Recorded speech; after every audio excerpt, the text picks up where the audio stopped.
All right. All right. All right. All right. I'm taking over Scott and Vince's channel. I had to do it. I felt bad. There was so many people waiting. I went over to Scott's channel. There was over 50 people waiting on Scott's channel. I went over to my channel. There's over 100 people watching on my or waiting for things to show up on my channel. Vince's channel, how many people are there waiting over? Vince has almost 70 people. So I felt bad literally just keeping hundreds of people just, you know, without anybody to talk to or listen to. And you guys are just amping it up in the chat. And I figured I'd just come on a little bit early. So I'm sure I'll be joined in just a moment from our friends. Let me just double check I'm on the right microphone and speaker. Yep. I'm sure I'll be joined by my friends Scott and Vince is bullish. So it'd be nice to be able to join them. Appreciate everybody for being here. 129 people already watching the stream. We're over 300 strong. So far, so good. We're excited. I'm excited. But I just want to get everybody to take a step back, right? There's going to be some things about this call where I'm sure people are going to be upset. I'm sure there's going to be some things about this call where people are going to be very happy. And I just want everyone to know and listen to what Sir Predebeck and Adam Spice have to say. I personally have had the opportunity to be fortunate enough where I can play this out. I'm not worried about it. The stock goes up, down, sideways. In fact, I kind of wish the stock goes down. I'd love to buy more shares, but that would mean, unfortunately, a lot of you guys in the chat would unfortunately be sitting on short-term losses. So I'm kind of stuck in a hard place. I'd love to buy more shares. I would love to buy them at a discount, but at the same time, I know that means turmoil for you guys. So it's tough. It's very tough, but excited overall to see what comes. I've been trying to refresh what's going on and hoping that we can get some news early. Nothing coming as of yet. The only thing I see is the August 5th mission success for IQPS. So excited to see what happens here. Stock's been on a complete tear. So far, it looks like things are going well. I don't know if there's some early numbers coming across on Bloomberg or what, but I just saw a quick spike. I'm not sure what that was, but it spiked up to $45 really quickly, and then it dropped right back down. Could just be a quick buy order. You know, sometimes people just throw in a bunch of market orders and it jumps the stock really quickly. So fingers crossed. Generally speaking, the numbers start coming out 15 minutes after the close, 30 minutes after the close. So there's about that. And then we have the opportunity to go through the deck itself. You know, me, Vince, and Scott will probably go line item by line item, slide by slide, look at the numbers themselves. And with that opportunity, then we'll have the chance to then, what am I trying to say? We'll have the chance to see whether or not we think things are going to go in the right direction or not. Appreciate the over 300 of you guys being here. Let me just double check that I have everything right. Let me just make sure in the background. Okay, muy bien. 210 people on my channel. Thank you guys. Much appreciated. For those of you guys, I know some of you guys watch on Twitch. Some of you guys do not. My only request of you, if I've helped you in any sort of way, shape, or form, is to do something very selfless for yourself and help me. And why I'm asking you, as somebody that, you know, being selfless in this respect, is because just like you may have gotten some sort of benefit from learning or a piece of education or at least exposure to the great company of Rocket Lab, Palantir, any of the other companies that I talk about, there could be a whole platform or group of people on Twitch that could also be benefiting. And so while I've done well on YouTube, I hope to expand that across into other platforms like Twitter, Kick, Twitch, etc. So please do me a favor. And if you have the opportunity and have an account on Twitch, please hit the follow button If you happen to have a Prime sub, it's free for you guys. If you have that, to hit that. And all I'm trying to do is get monetized over there, and I'm very close, within a stream or two of getting monetized. Or luckily for some reason, Twitch is starting to send me some people. So awesome. So I apologize for popping the cherry early. I know that Vince and Scott, I promised them 15 minutes after, but I did not want to leave you guys waiting. So appreciate it. And we're getting the numbers up here early. Almost 300 people on my channel already. Scott, almost over 122. Vince, almost 100. And now we got over 20 some folks on Twitch. So much appreciated. Love the support. And wow, absolutely phenomenal. Let's just hit let's just keep hitting the refresh button on Rocket Lab. Once again, I hope you guys don't get too up or down. This is something where, in my opinion, is a very early innings of potentially the greatest space company around, aside from SpaceX, right? And you can see that the market in the long term is going to be here, right? We saw Firefly today jumping off, hitting over a $10 billion market cap at its peak, and now settling down at $58. That's overvalued, in my opinion. Overvalued. If a company like Firefly, which has had a shoddy record at launch, no offense, they're a great company, and I hope they do well, and it'll add competition to the system. But comparatively to the success that Rocket Lab has had, to me, the fact that it's almost half the price of Rocket Lab is a slap in the face. Slap in the face. Or one of two things. Slap in the face for Rocket Lab, or both companies are extremely overvalued. So you can see we're pushing up 1.5% almost after hours. And it's looking like it want to continue to go up. We'll see what numbers come up as. Continuing to refresh. Hopefully the numbers kind of come through. And hopefully we have our friends Scott and Vince here joining us momentarily. I hope you guys are having a great day. I'm hoping that you guys had a great earnings week thus far. It's probably the second week of big earnings for you guys. And here he is, the myth, the legend himself. You already got a couple hundred people on your channel watching, my friend. Really? How come you went? Did you go live early? I felt bad. There was like over 200 people just sitting there, like just messaging in the chat, and I was like, dang it. So okay, just say the truth. Early. You just wanted to go live before Dave G. Yes, that too. I wanted to go true. live before Hot Dave, so that way we get the fruitful viewers. Vince is bearish. We're all bearish, guys. We're all bearish. No, but I did tell everybody, I was like, there's gonna be things that we love, there's gonna be things that we hate. But it looks like numbers are positive, considering the stock is now up 5% after hours. I'm refreshing, I'm not seeing anything yet. So it looks like somebody on a Bloomberg terminal or something see something, because I don't see anything as of yet. Yeah. I was not late, guys. We were supposed to go. There's people saying I'm late. We were supposed to go live actually just now. So I was like 2 minutes early. Scotto was late. I'm throwing you under the bus. My bad. Well, I mean, I was 1 minute early technically, but yeah, no, I was the one that was. I told everybody I jumped the gun. But yes, excited. I saw that there was like 200 people waiting, and I was like, I felt bad. I normally don't have this type of excitement, so I took the opportunity to jump on a little bit early. So yes, hoping for. Let's just see. You guys, what are your thoughts? Anything? Looks like we're up after hours. I was just looking at the projections that they made, and basically if the gross margin comes in line to what they have been projecting, it will be the highest GAAP gross margin and highest adjusted gross margin that they have ever reported.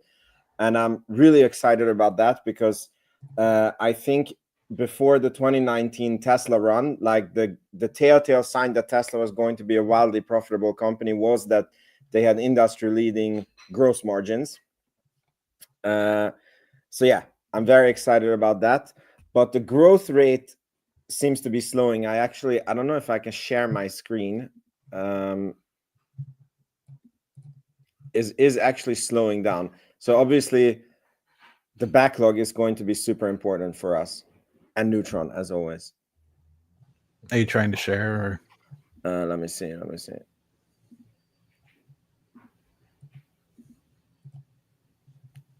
Yeah, no, I tried. So this is their quarter over quarter like growth in percentages, and you can see that it is showing it's showing like a middle finger, but the general trend has been down since 1, 2, 3, 4, 5, 6 quarters in a row. And keep in mind, it's still a very good growth. I think if they report as guided, then it will be a 24% growth, which is very, very nice growth. It's just it's being compared to 100 and something percent a few quarters ago, and that's not so lucky. Yeah, to me, I think it's difficult. I mean, you have a lot of this investment, not necessarily. I mean, you do have some investment in the space systems. You have some investment in the electron space. You have some investment in the HASTE space. But I think you're really going to see the hockey stick come in and the growth reaccelerate when Neutron comes in. And so I think it's tough to kind of say, growth is slowing. Yes, and it's a short-term problem for a long-term solution in my thought process. Exactly. Scott, any thoughts? Nothing yet. I'm just kind of getting caught up, getting everything calibrated, and I continually refreshing that website. So earnings don't seem to be out quite yet, but we did see that beautiful picture of the new Archimedes. So I think that's and I mean, Rocket Lab's definitely been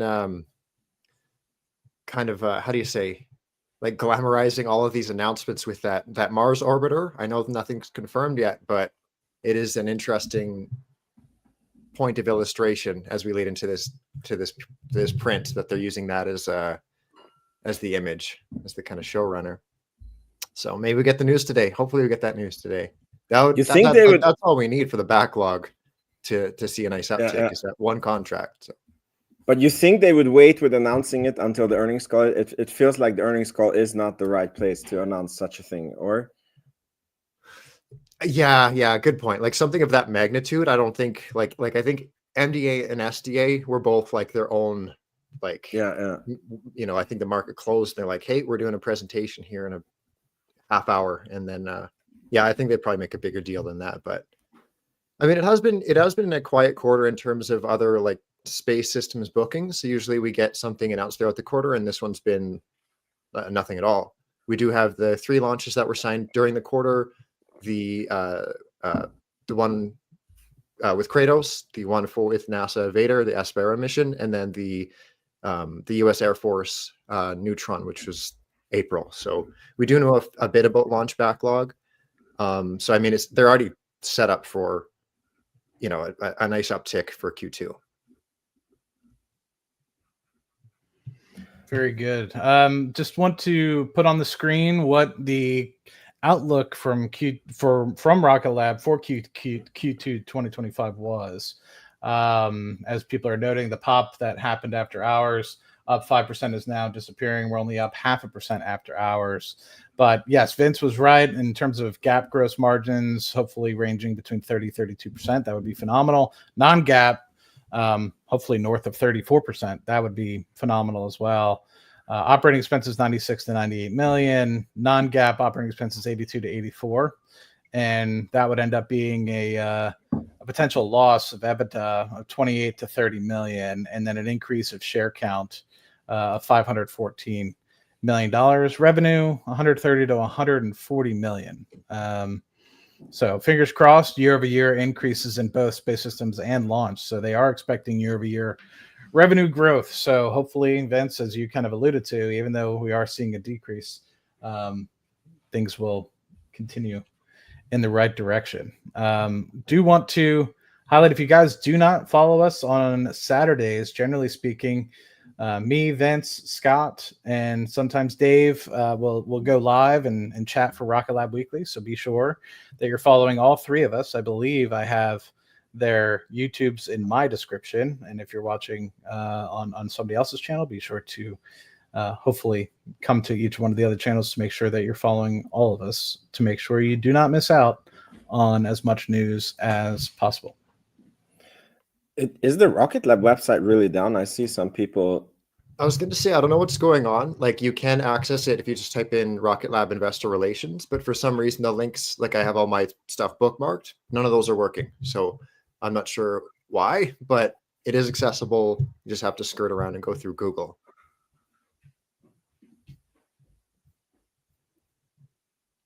It's working for me.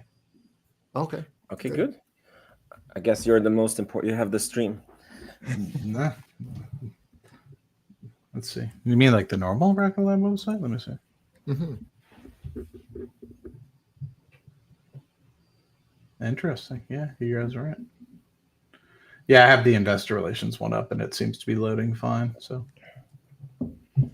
interesting. Oh man, I'm got little butterflies. I'm excited. Did you guys go all in on Firefly today? What was the IPO today? Yeah, I remember how it was supposed to be like $35 to $37. Yeah. Last I saw, it was at 66. Whoa. Yeah. So a little bit of an appreciation. I think that's, I don't know how they closed, but I guess that's like, north of 10 billion, I think. Yeah, here you go. Here's I don't get it. I don't get it. Oh, but, okay. So it fell below 60 by the end of the day, but still. What's that for market cap? 8.5 is what I'm seeing. 8.5 billion.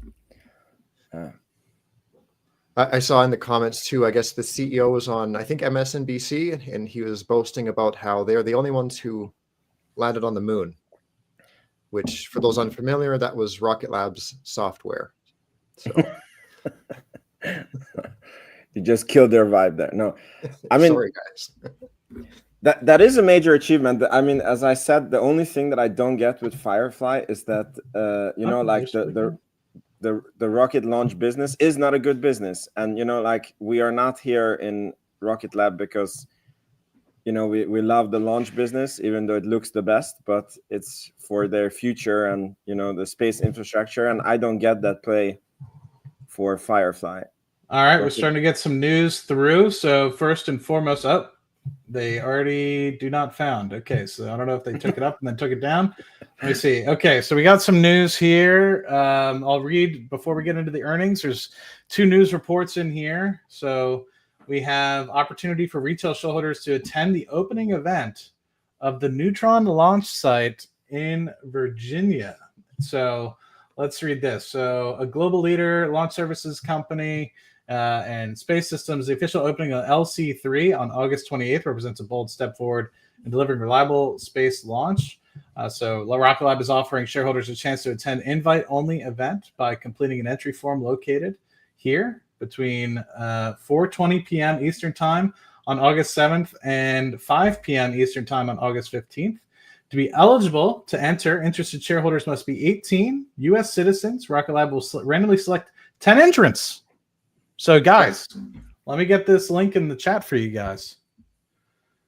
And you guys can get after it as soon as possible. It looks like it's open literally as of 5 minutes ago. That is awesome. Maddie, I sent to the private chat. Rocket Lab just uploaded a new Archimedes hot fire. Oh, wow. Okay, well, look at Yeah. that, too. Don't Check that fire me out. up with a good time. Hold on, let me... Oh, and I'm hearing numbers are up too. I'll grab that link. Yeah, numbers are up as well. I just wanted to throw this out there. We got a lot of information all coming at once, so apologies. I know that we can only do so much at once. You guys can see the graphic now, yeah? Yep. All right, let me know if we got audio. Audio is good.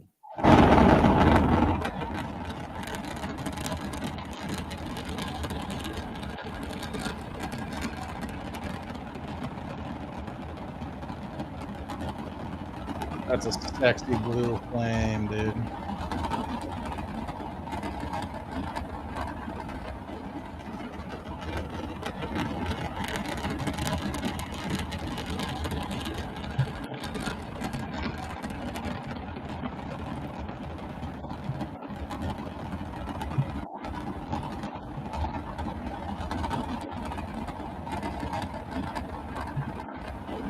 Ooh, earnings are out.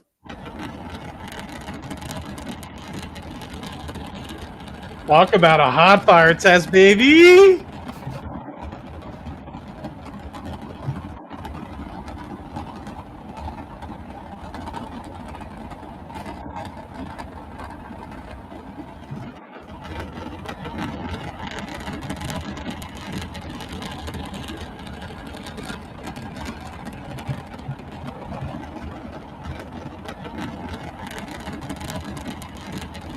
Holy crap. There's hot fire in my pants. Holy crap, man. This thing's insane.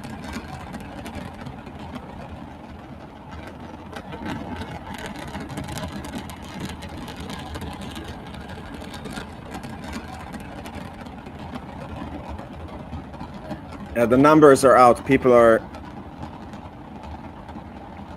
Looks like the stock is down a little bit.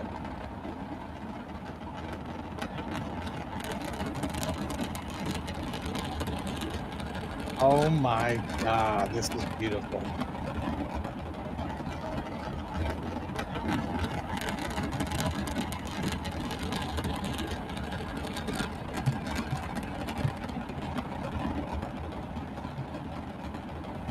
Wow.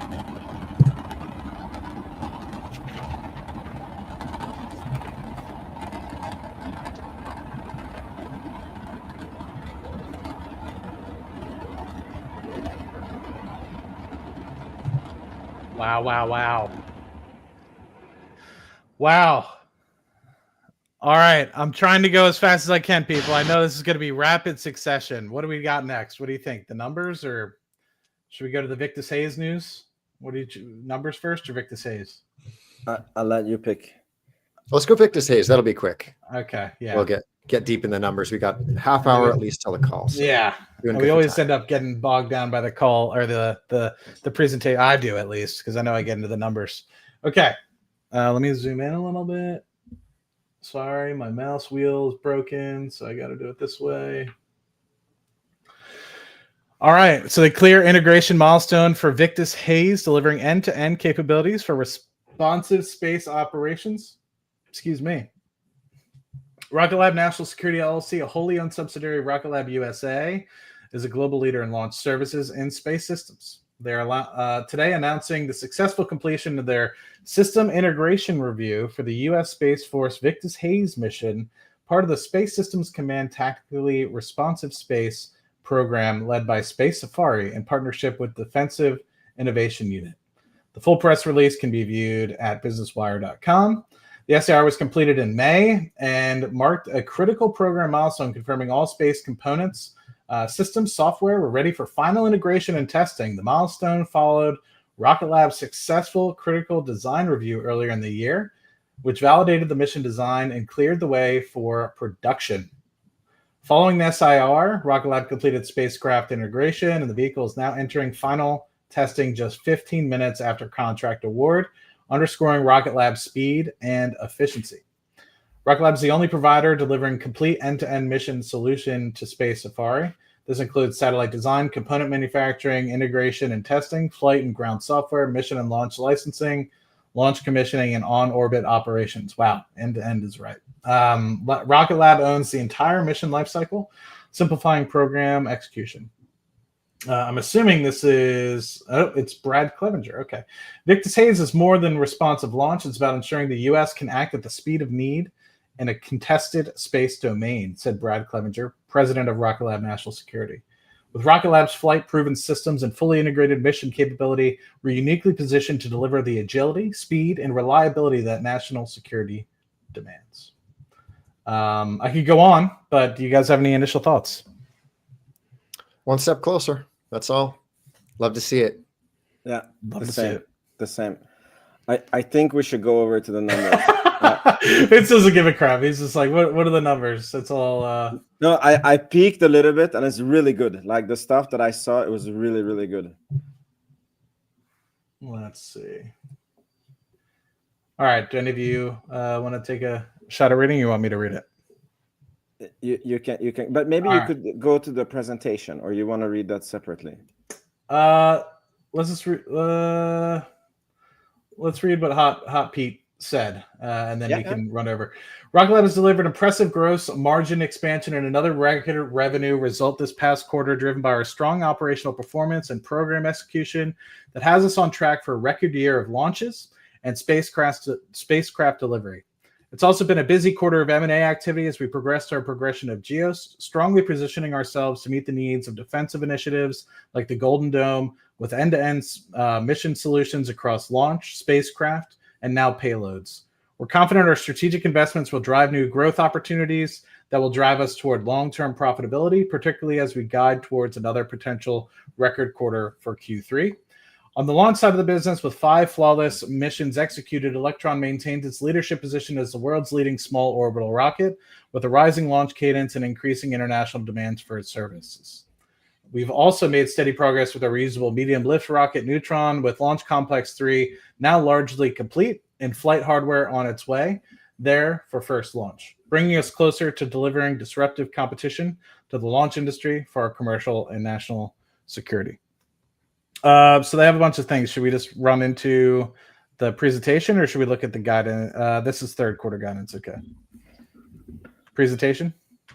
Yeah, because I think this stuff will be covered more in depth with all like images and whatnot as well.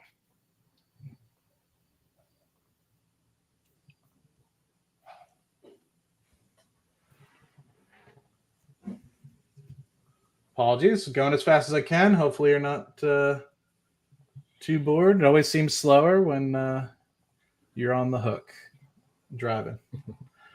All right, so business highlights. Vince, I'm calling on you. Read it out. So 144.5 million. That's a huge beat compared to what they were guiding. 36% year-over-year growth. Eat that, Vince. Slowing growth. Just kidding. It still might be slowing, but gross margin, I really cared about that one, is highest ever that they have reported, and non-GAAP gross margin 36.9 fucking percent, and that's, sorry, just demonetized you. It's crazy good. I really like that. I really like 36.9. That's insane. Good. Yeah, that's insane. 5 launches in Q2, new record set, 2 missions in 2 days apart from Launch Complex 1. That's true, because before it was within 24 hours, but 2 different launch sites. That's right. I forgot about that. First flight hardware on its way to Launch Complex 3. Okay. And then what's this behind this chat box? I can't read it. Oh, national security. Okay. Imminent acquisition of GEOS. Okay. Any thoughts on that, Scott? No, good to see. That sounds like Q3 close to me. So that's great. Yeah. I think GL's probably Q3, and then Minarc's probably Q4. Hopefully we hear a bit more on the call, but looking forward to hearing more about those two. GEOS is $275 million cash plus equity transaction, additional up to $50 million, which gives us a new business unit, which is optical systems, scale electro-optical infrared sensors for missile warning, tracking, and space domain. So very useful for national defense. Supply chain critical technology secured. Expansion into Tucson, Arizona. Here we are. And Northern Virginia. We were already in Virginia, but Northern Virginia, I guess. Adds multiple new facilities and brings global headcount to 2,600. There you go. So there's GEOS. Golden Dome. This is going to be an interesting. I assume it's Golden Dome. Space-based sensors for missile with GEOS. Constellation build for national security on time and on budget. Prime contractor. Proven integrator across multiple vendor programs. Most responsive and reliable small launch vehicle. Hypersonic and missile defense testing with HASTE. Constellation deployment. National security launch with Neutron. Trusted, fast industry disruptor. Wow. They're really selling themselves in a good way. Yeah, they got their fingerprints all over this. This is great. That's a pretty cool picture with the HASTE Neutron and Electron there. Yeah. Victus Hayes. We don't have to go through this one again, I think. But for those that are kind of curious, it's the mission to launch within 24 hours to display kind of like a rapid response to on-orbit threats. SDA constellation. So I think they've gotten through all the critical reviews and design, and now it's time to actually, well, at least in the oil industry, we say cut steel. I don't know how. That's a question for Sir Peter Beck or Adam. What do they call? I guess do they just call it executing? I don't really know. So yeah, the CDR program milestone confirms the design manufacturing for 18 spacecraft was approved, and full scale production can now begin. So full bid for Tranche 3 is out. Oh, this is big.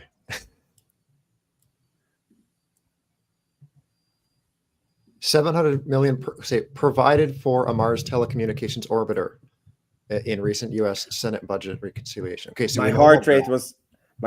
I thought that it was like they got 7. I was like, what? But Rocket Lab was the only commercial provider. Okay, so probably emphasis on commercial to propose an MTO as part of an end-to-end Mars sample return mission. Okay, to support human exploration and science missions to Mars. Interesting. Okay, so it's not locked in. I wonder what they mean by like the only commercial provider, because it wasn't Lockheed that they bid on this, didn't they? I thought I'd seen that. Yeah. Yeah, that would be commercial, wouldn't it? Like, I guess. I actually don't know. Maybe that, I don't know. Well, they're not government. I don't know why. Because ULA doesn't that count as, I don't know. I don't know. Yeah, maybe there's some technicality there. Yeah. Yeah, maybe they'll go into detail on the call. Sometimes wording. Okay, so Electron. Weekly launches, 69th launch just 2 days ago. We're on track for 20 launches, 20 plus launches. That'll be up from 16 from last year.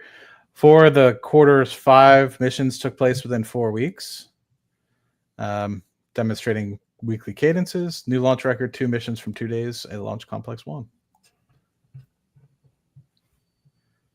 Multiple space agency contracts, dedicated missions for the ESA. That's cool. I don't know. Is that a first? I don't think we've done anything for the ESA before. We have, we have this first one, but then there was the, what was that? That recent haste. It was with, I'm drawing a blank. Dassault, I think, was the name, and that's like technically a joint kind of partnership with ESA. So it's like, I think the one that we're talking about here, this is a first, and then the second one is like a technical second. It's so good to see. Like, yeah, two contracts within, I think, a quarter. Both of them landed in. So it's really good to see, and a huge testament of what's to come.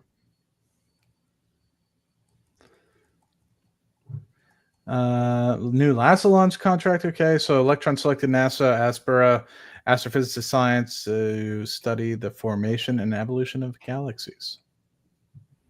So that'll be from Q1 2026. New contract. Okay.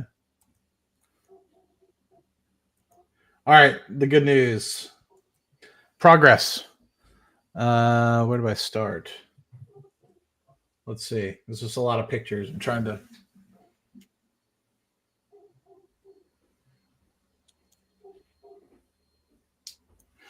I guess there's just pictures. I guess there's no progress update on that, but I guess this is where it's interesting. So blue means underway, white means pending, green means done. So it looks like stage 1 qualifications underway, flight mechanism test program, engine qualification, regulatory vehicle integration, stage 2 static fire, stage 1 flight, all underway. And then I guess after stage 2, they'll go to maybe stage 1. We're so close, guys. Yeah, a lot of these happening in parallel. Stage 2 on its way to Complex 3.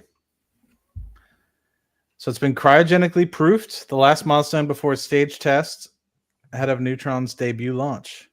So I guess is this the stage 2? Or is this a stage 2? How do you mean? By definition, every stage 2 is a stage 2. But no, I meant the one that will launch, or is it a test stage? No, 2, right? I think it's the one that will launch. I think so too. Yeah. That's the way I'm interpreting it, and that's why I'm asking the question. And the lucky people, the retail investors that are lucky and can go to this opening, maybe we'll see this one. Yeah, but actually, that's a good point. Maybe they will see that. Yeah. Yeah. Next on the test stand, I assume this is all the tanks and the big part of stage 1. Look at that. I always forget like the scale of it. Like, Yeah. it's like 2.5 people tall. Like its width is 2.5 people tall. R&D to production. Okay, so this is the thing that I think a lot of people are forgetting, right? Is like, and this is something that I'm trying to remember if we asked this in the last call after Q1, but it's like they're not just creating one and done, right? Like when they're doing this, they're creating multiples and they're getting ready and they're scaling so that they can continue building, right? So it's not like they're just only doing one and then just like, you know, waiting until it's successful so they can build the rest. It's like they're basically getting ramped up to have the assembly line ready to go. So yeah, that's what I mean by, or I assume this means by high volume manufacturing as they build the next rockets. And it must be more geared towards the second stage, because that's another thing that was mentioned on the interview is like a lot of people are kind of expecting like, well, you build 1 rocket, then 3 rockets, then 5 rockets. But realistically, you build the first, 5 to 10 tails and then kind of shut the line down, right? Yeah. In the second stages, of course, need to keep pumping out, but those first 10 tails will take you like decades out in theory. I made a prediction and I basically stated by 2035 we'll have about 125 to 150 launches from Neutron, plus or minus probably, but from 25 vehicles. So 25 stage 1s. Yeah, I think that's totally reasonable. Because I think you'll have, you think about it, I mean, the first one's going to go into the ocean, so you can't use that. But the second and third ones, they might try, depending on the first tests, soft water or hard water landing, depending, I guess, how good. But yeah, I mean, I anticipate by that time you'll be able to try to reuse and reuse and reuse. So we'll see.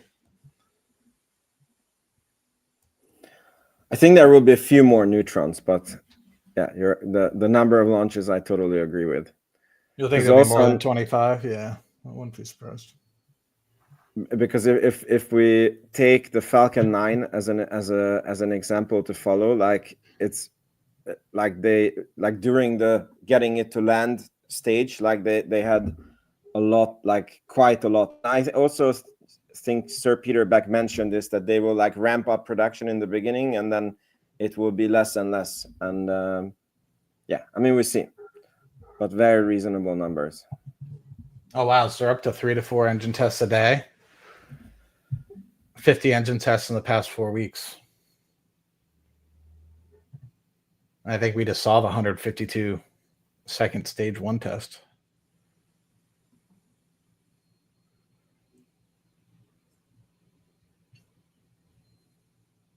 Do you think they're running all the engines through all the same tests, or is it like they are like proving a concept on one engine and then they just do standard tests on other engines? Or I don't know. I think a bit of both. I think they probably have some that are exclusively for testing, and then they can iterate, I should say, on the like core set of engines. But those engines will still need to be tested before being used. Guys, SpongeBob says we're on the wrong presentation because there's nothing about interest rates. So yeah, Launch Complex 3 opening this month, August 28th. Activation underway, final construction. Our activities are closed out. So now focusing on the stack test. Oh, wow. So do you think they'll have it stacked up by the 28th? Ooh, that would be so lucky for the retail people going there. By the way, I want to shout out to Rocket Lab because we have been asking for this retail party, right? And I've gotten a lot of pressure from a lot of people to ask Sir Peter Beck if there can be a retail party.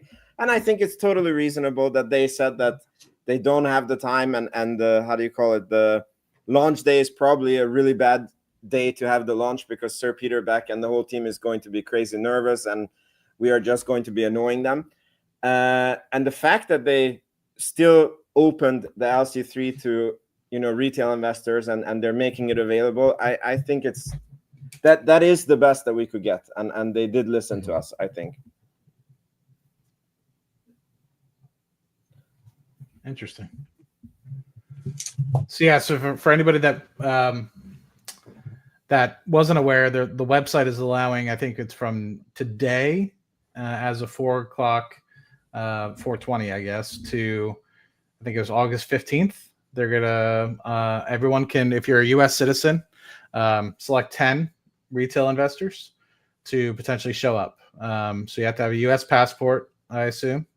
Maybe not passport, but definitely at least ID. it's definitely at least an ID. It is a federal facility, I think, so you would have to make sure that you have that. Okay, so at the first launch. Sorry, go ahead. Oh, I was just going to comment on what's on the screen. They're saying on the pad before the end of 2025. PTSD of that, like launching 2025 or on the pad. Watch your words, Scott. Otherwise, the mob will come at you. Yeah. But it's true. It doesn't say launch now. It says to the pad. But I feel like some of the risks are out of the way, but like it's like it says on the slide, not all the risks are out of the way, right? But it looks like like based off of that graphic that we saw with the currently testing / pending, it looks like things are getting slightly closer. I mean, to be honest, I think that they're being very, very careful. Like if you're looking at like how many tests they are doing, and because logically, like all the, like you can see on the pictures that all the parts are there, right? So like in the last interview, I kind of made this joke that, you know, like I would just put these things together and then you would try to fly them. And then you would get like what this Gilmore in Australia or Astra has gotten. And I rather have them test 3 or 5 times to be absolutely sure that we have a good flight. And, you know, we get delayed a little bit. It's totally fine with me. I say we let Peter Beck be Peter Beck. And we trust them. And I don't think if you look out in 2035, it changes anything if the first launch was, you know, in 2025 or early 2026 or whatever. Why was I the one who said this again? So you guys should have cut me off, because now the mob is going to come after me. What, the revenue wasn't increasing? No. That like it doesn't matter if Neutron is delayed, you know? That's why I masterfully let Scott read that part. I didn't draw any attention. I planted the idea in my head before the stream even started. So interesting. So we're up to 144. So if you forecast it out, we stay flat. I mean, that's close to 600 million in annualized. That's pretty impressive. That's 260 for the year. We were at what? 4? What were we at last year? 4. I'm trying to remember for fiscal year 24. I have it here. 1 sec. But regardless, up 36% year over year. That's pretty. 436. We were last 436. year. Okay. And what is it this year? What are they guiding? I don't think they've guided yet, but I think everyone is assuming that they're not going to hit 600, and I'm still cautiously optimistic that we will. I mean, everyone I've seen is just like they're going to hit low 500s, they're going to hit 550, but I don't know. I've always just been cautiously optimistic that we're going to hit 600. 600 is 37% year over year growth compared to 78% the year before, and compared to 15% the year before. And I'm very happy, even with 28% growth. I'm very, very happy. 560, which I don't know why I have that number in my model, would be 28%. I don't remember how I got that number now. But I probably need to revise it, because they beat this number also really, really, really nice. overtime revenue contribution from our haste business. That's interesting to see because, well, I guess it talks. We always talk about how they're getting revenue from these things even before they launch.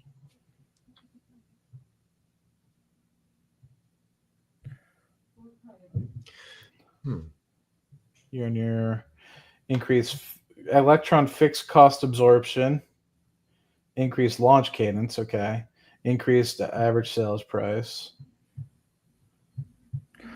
Yeah, I mean, to be honest, the margin I'm super happy with in the business. Like that's a mega bullish sign. I think that the margin is doing so good. That means that they're great at designing products that they can cheaply produce. They're great at production, and the business is scaling as they said it would scale. There is more Electron launches, and because basically you pay for the pad anyways and the personnel anyways, so after a certain point, it's just pure profit when you launch Electrons. So yeah, So we have 8 minutes. So yeah, the margin's surprising to me as well. So like to me, I always knew we would get on a gap basis, we would get to the low 30s, but this quickly, I guess, is something that's a little bit surprising to me. And so it makes me think, like, am I underestimating what the true long-term potential? I mean, we always talked about how Neutron's gross margin eventually would be 50%, maybe more. But Neutron's not out yet. And, you know, we're not talking about reusable vehicles. So it's just surprising. And the backlog, it did not increase. Damn. Or not. They don't even really specify it here. It's just 1 billion. I'm in their 10Q, and it does say 995.4 million. So that's, yeah, so we're actually under $1 billion now. Okay. It's surprising. Yeah. Interesting. So OpEx. Look, it says healthy pipeline, including multi-launch deals and large satellite manufacturing contracts can create lumpiness in backlog growth given the size and complexities of these opportunities. It does remind me of Palantir. You know, when Palantir was getting these big government contracts, and then there was a period when they were getting very few contracts, and they were like, guys, this is lumpy. The contracts are coming.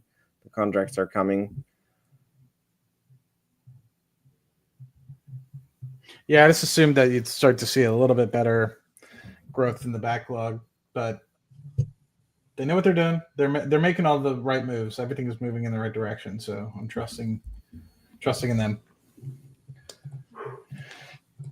Okay, 754 in cash. Wow, that's a lot. I have to figure out that. Like, I know we did some sales and stuff, but I'm trying to think how we went from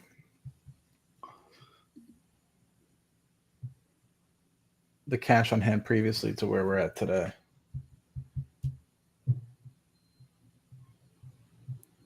We have a lot of. Is there a cash flow statement on how much the operations used up? I should be within one of those releases, yeah. In that first one we're looking at. Isn't it the adjusted EBITDA should be like closely matched, no?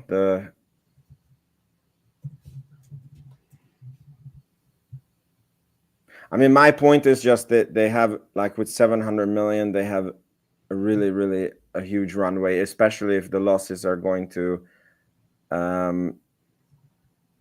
like become less and less. Yeah. I mean, the good thing is that they're, from an operating perspective, they're only losing 23 million a quarter, at least this time. Last quarter was 54 million in the quarter. Yeah. So that 32 is CapEx, right? I mean, so people need to realize, like, that's investments in facilities and stuff like that. So that's not like, hey, we sold and we're losing money on the things we sell. That's that the things that you need to look at is that's the black piece, the piece that are actually selling launches and the the overhead associated with the business. That's where the black piece comes in. That's what the ops cash comes in.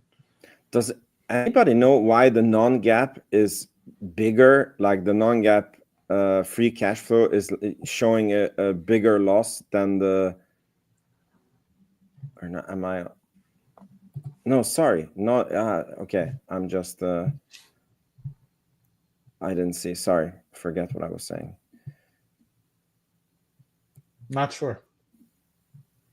No, I thought that these two lines was like the non-GAAP and the GAAP, but then I see that it's a Q1 against Q2, so I was wrong. But no, I mean the OpEx or the ops cash and the adjusted EBITDA should be pretty close. Yeah. And they are.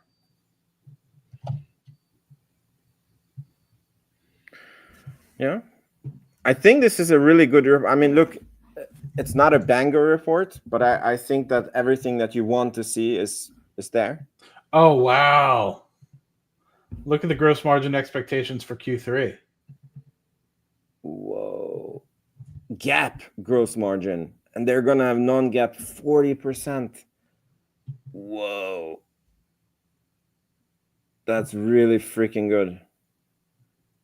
I mean, guys, we might have to revisit the models because, like, it means that they will be a lot more profitable in the future than we thought.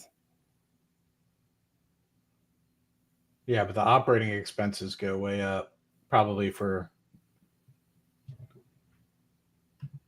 Look at the ops expenses.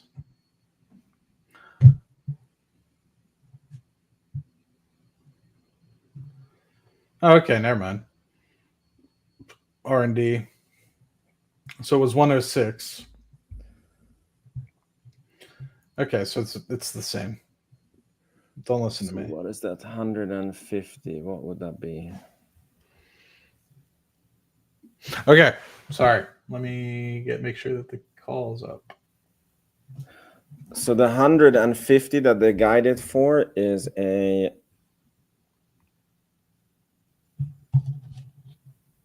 45% growth. So actually the growth is re-accelerating because Q1 the growth was 32%. This quarter it was 35%, and they're guiding for what did I say? 45%. So that's really good. GAAP margins are expanding. I mean, this is a really good, really solid report.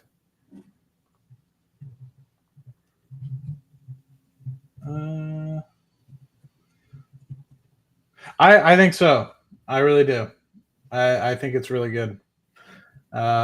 Q&A upcoming. So launch kind of, yeah. Wow. All right, this is gonna be a great call. I'm really excited. I already got it up in the background. I'll switch it over in a second. We got some beautiful classical music. Oh, here we go. Good day, and welcome to the Rocket Lab Corporation Q2 earnings call. Today, all participants will be in a listen-only mode. Should you need assistance during today's call, please signal for a conference specialist by pressing the star key followed by 0.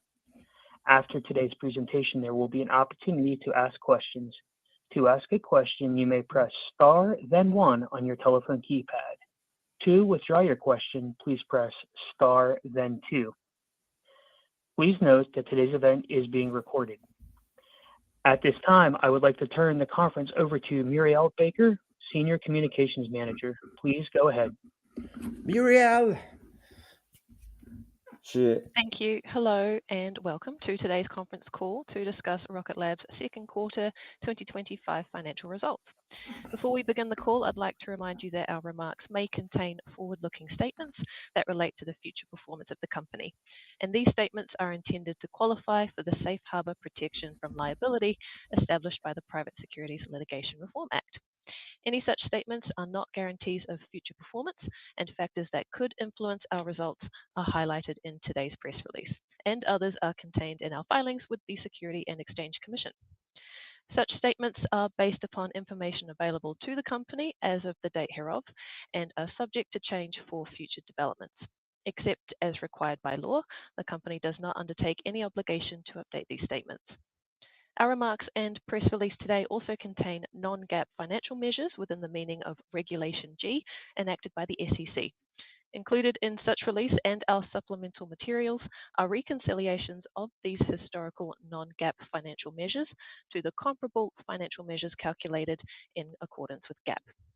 This call is also being webcast with a supporting presentation, and a replay and copy of the presentation will be available on our website.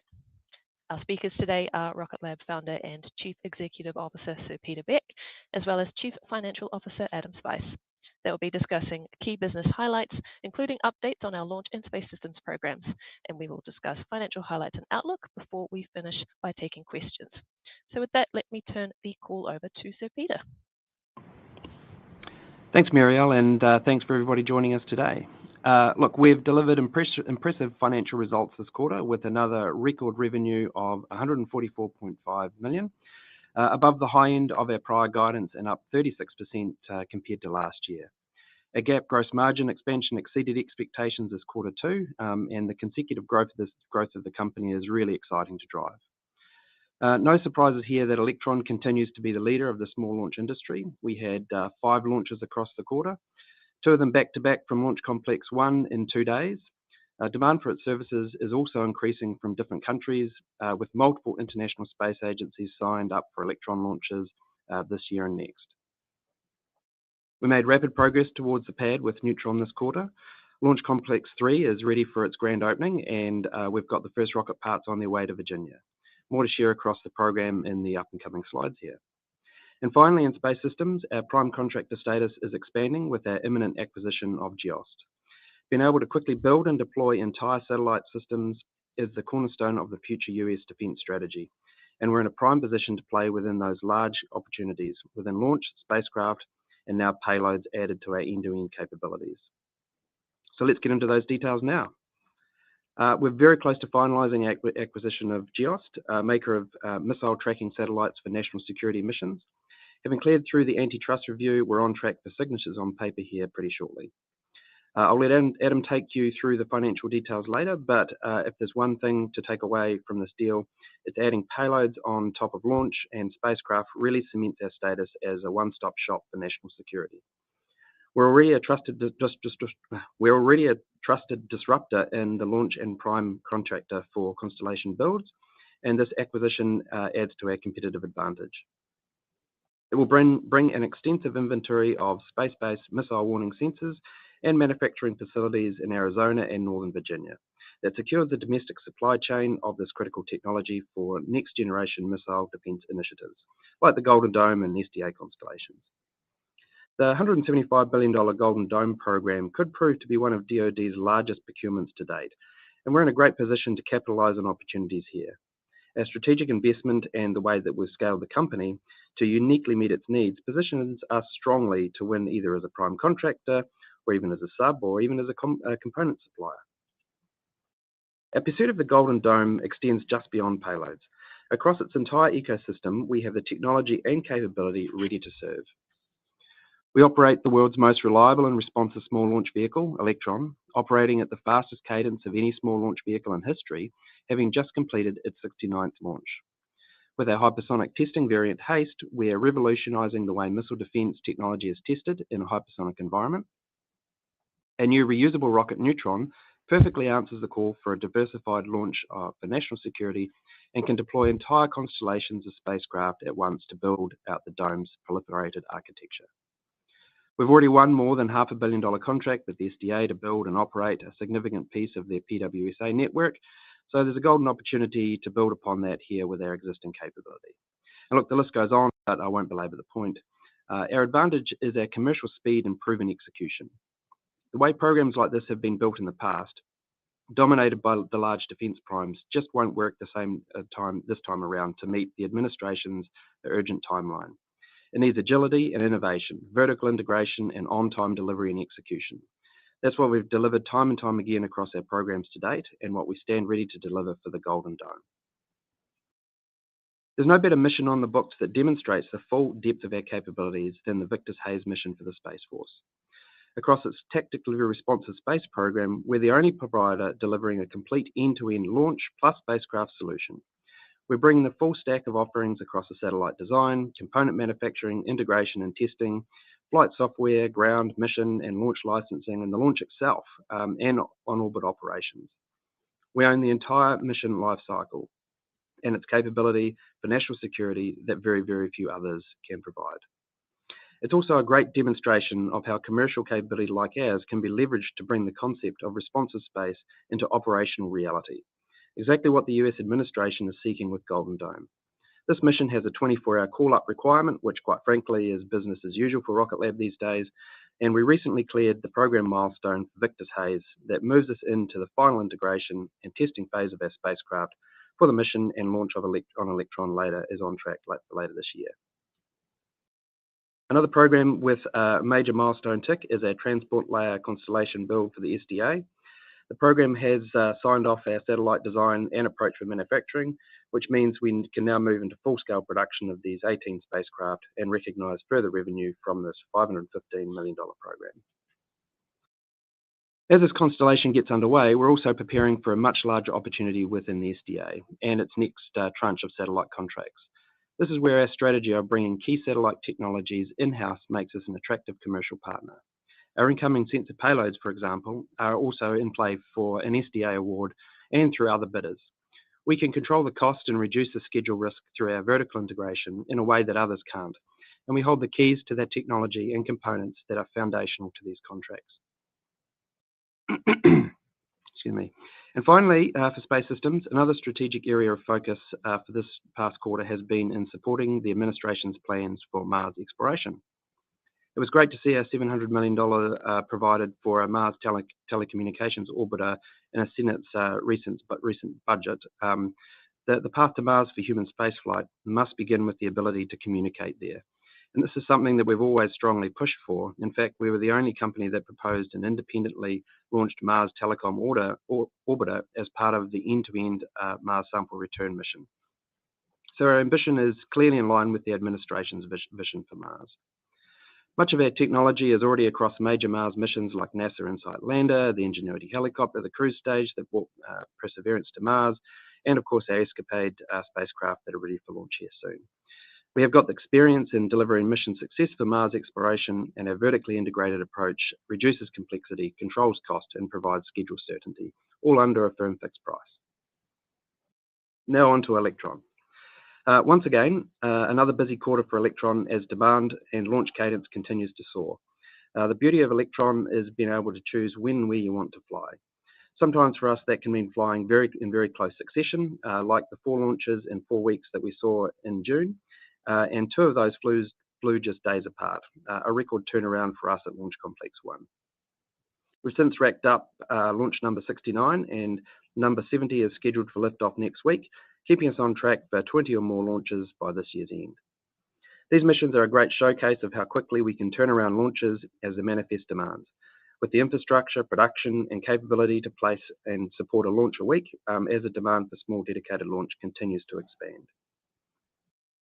Beyond Electron's proven heritage as America's most frequently launched small rocket, international space agencies are coming to rely on it for access to orbit as well. We signed our first direct launch contract with the European Space Agency this quarter to launch a pair of satellites for the continent's future navigation constellation before the end of this year. The mission urgency stems from ESA's need to meet spectrum requirements by early 26. But with few domestic rides to space available for them, Electron is stepping up to the task of responsive launch. It's a similar situation faced by another sovereign space agency that came calling for Electron 2.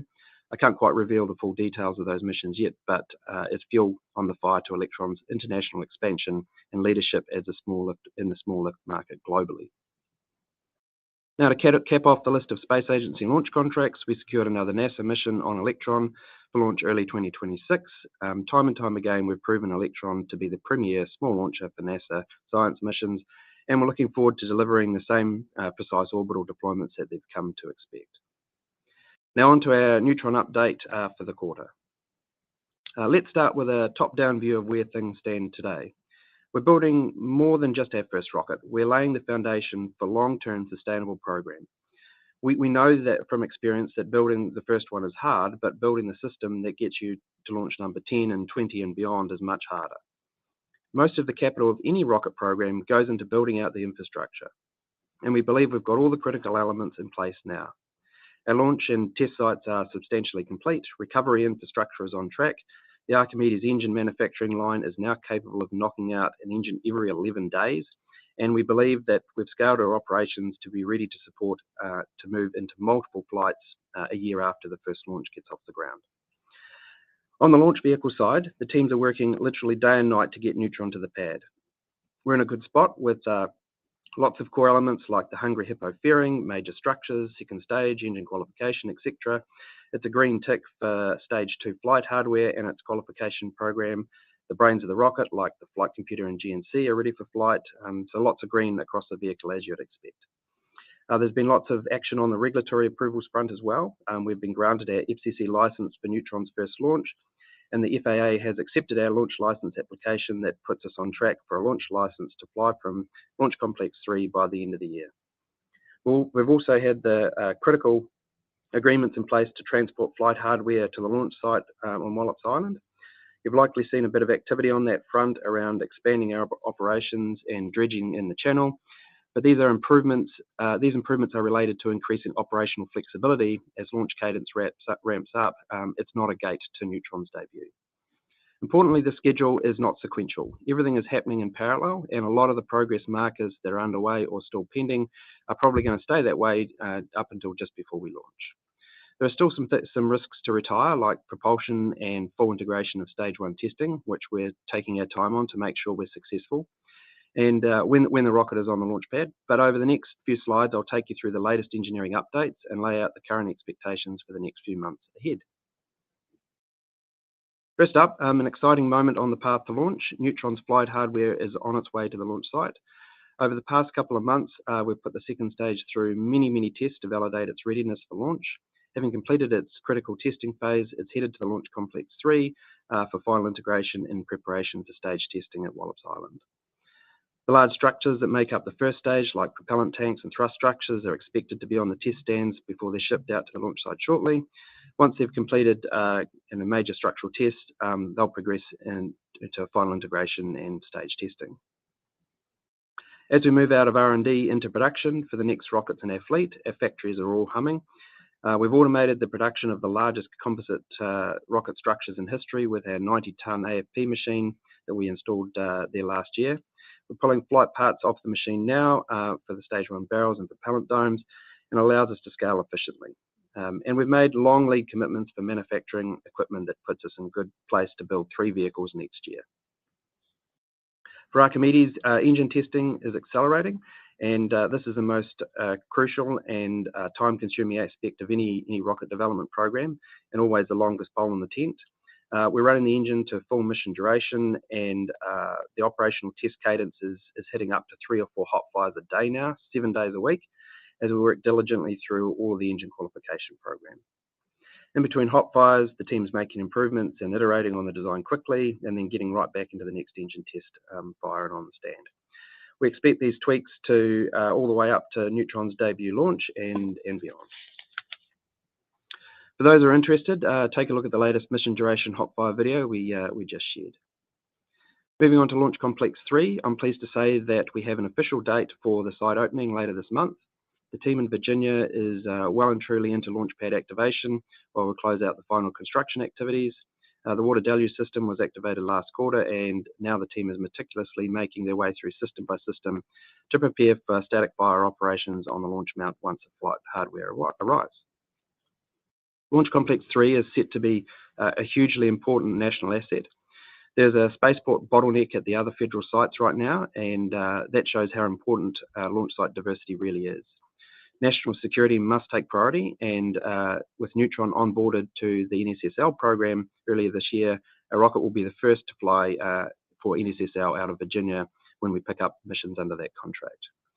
We'll be cutting the ribbon for Launch Complex 3 on August the 28th. We're also opening up a limited number of spaces for retail shareholders to join us on Wallops Island. So I encourage anybody who is interested to check out the details on our website. All in all, we continue to push extremely hard for an end-of-year launch. We're continuing to run a green light schedule with Neutron, which means every single thing needs to go to plan for the schedule to hold.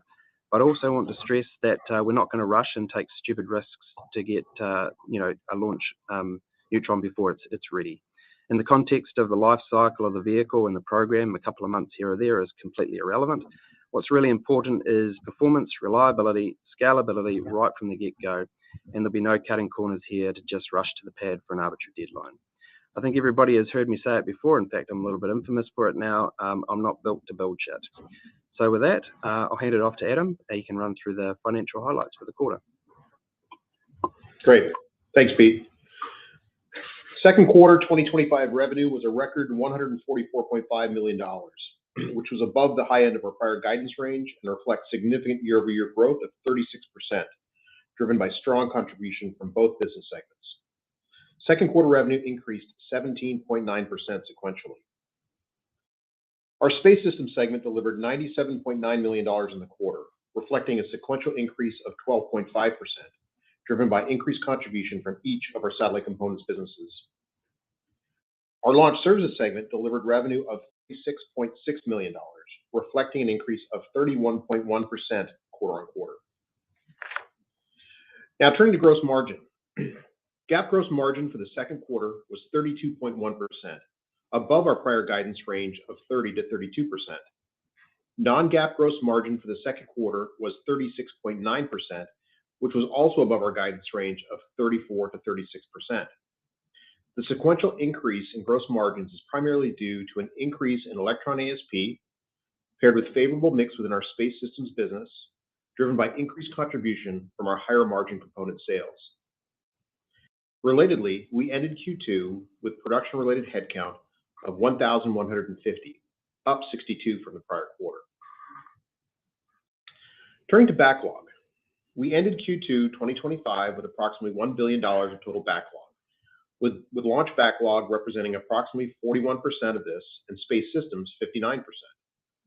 In the quarter, launch backlog continued to take increasing share with promising underlying trends as we convert a very strong pipeline of Neutron, Electron, and HASTE opportunities. Space Systems bookings remain lumpy given the timing of increasingly larger needle-moving customer and program opportunities, but remains at a healthy level despite a step-up in revenue run rate for the past few quarters. Upon the anticipated near-term closing of the Geost acquisition, and given an increased line of sight to the Mynaric acquisition closing, the composition of backlog will likely skew a bit back in favor of Space Systems and further underpin incremental future growth. We continue to cultivate a healthy pipeline, including multi-launch deals and large satellite manufacturing contracts that, as mentioned earlier, can create lumpiness in backlog growth given the size and complexity of these opportunities. We expect approximately 58% of current backlog to be recognized as revenues within 12 months, and we continue to get relatively quick turns business that drive top-line growth beyond the current 12-month backlog conversion. Turning to operating expenses. GAAP operating expenses for the second quarter of 2025 were $106 million, above our guidance range of $96 to $98 million. Non-GAAP operating expenses for the first quarter were $86.9 million, which was also above our guidance range of $82 to $84 million. The sequential increases in both GAAP and non-GAAP operating expenses were primarily driven by continued growth in prototype and headcount-related spending to support our Neutron development program. Specifically, investment has increased to support propulsion as we continue to qualify Archimedes, as well as production of mechanical and composite structures ahead of Neutron's anticipated inaugural flight later this year. In R&D specifically, GAAP expenses increased $11 million quarter on quarter due to ramping up Archimedes production, paired with increased expenses related to mechanical systems and composites, as just mentioned. Non-GAAP R&D expenses were up $10.2 million quarter on quarter, driven similarly to the GAAP expenses. Q2 ending R&D headcount was 935, representing an increase of 12 from the prior quarter. In SG&A, GAAP expenses increased $600,000 quarter-on-quarter due to an increase in non-recurring transaction costs as we continue to advance a robust pipeline of M&A opportunities, partially offset by a step down in stock-based compensation in the quarter. Non-GAAP SG&A expenses decreased by $200,000 due primarily to a decrease in audit fees, partially offset by increased legal expenses. We are encouraged by our ability to constrain SG&A spending as we look to scale the business more efficiently at this point. Q2 ending SG&A headcount was 343, representing an increase of 11 from the prior quarter. In summary, total second quarter headcount was 2,428, up 85 heads from the prior quarter. Turning to cash.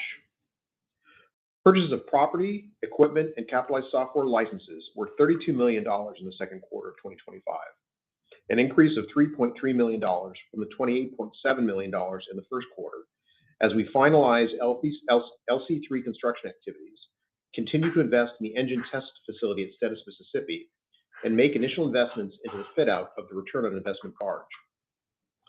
As we continue to invest in Neutron development, testing, and scaling production, we expect to maintain elevated capital expenditures leading up to Neutron's first flight. GAAP operating cash flow was a negative $23.2 million in the second quarter of 2025, compared to a negative $54.2 million in the first quarter. The sequential decline in negative GAAP operating cash flow of $31 million was driven primarily by increased cash receipts from our SDA satellite program.